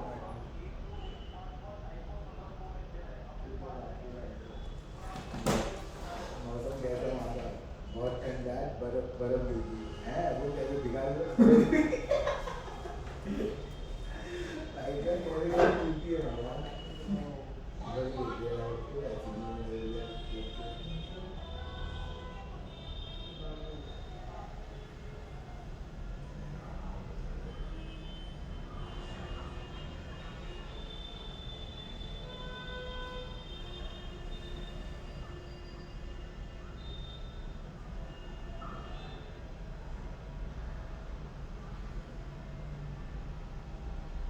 तब बता रहे कि वो हो गया एक्सीडेंट हो गया किसका राजधानी में किसका दीपर आ गया था एक की मौत भी हो गई इतना का हाँ काफी की हाँ वे बहुत की वो तो लगा होगा जब वहाँ पे जो कॉन्सेंट हुआ होगा वहाँ पे आया होगा तो वहाँ पे बता रहे हैं कि हाल बात बस देख चलो ठीक है दीपर आने वाला मनुष्य हो गया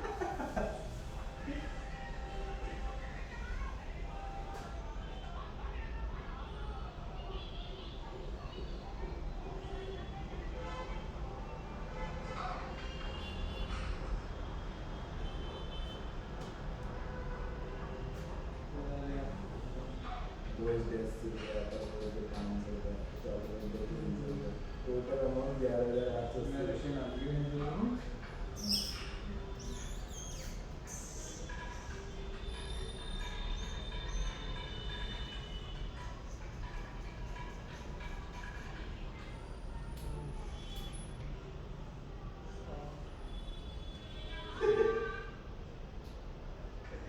देवी जलाला चैलेंज करता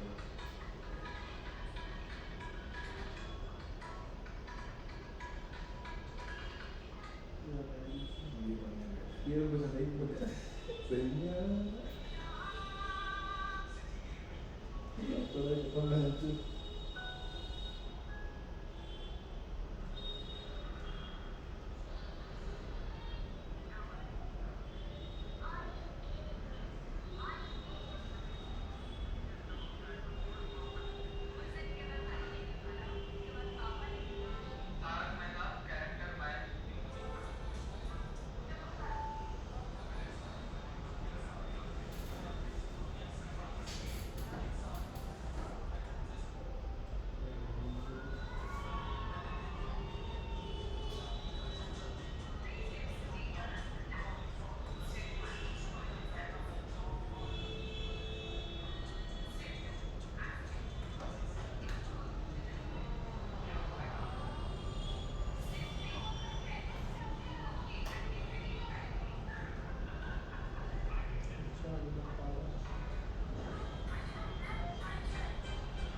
ये रहेगा ये ठीक है नाम बोलते हैं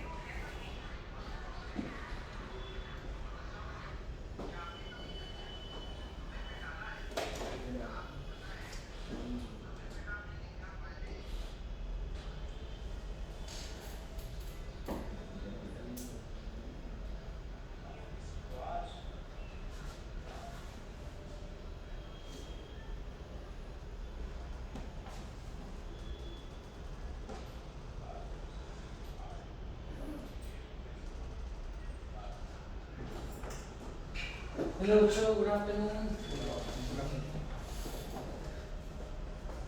Oh, gee.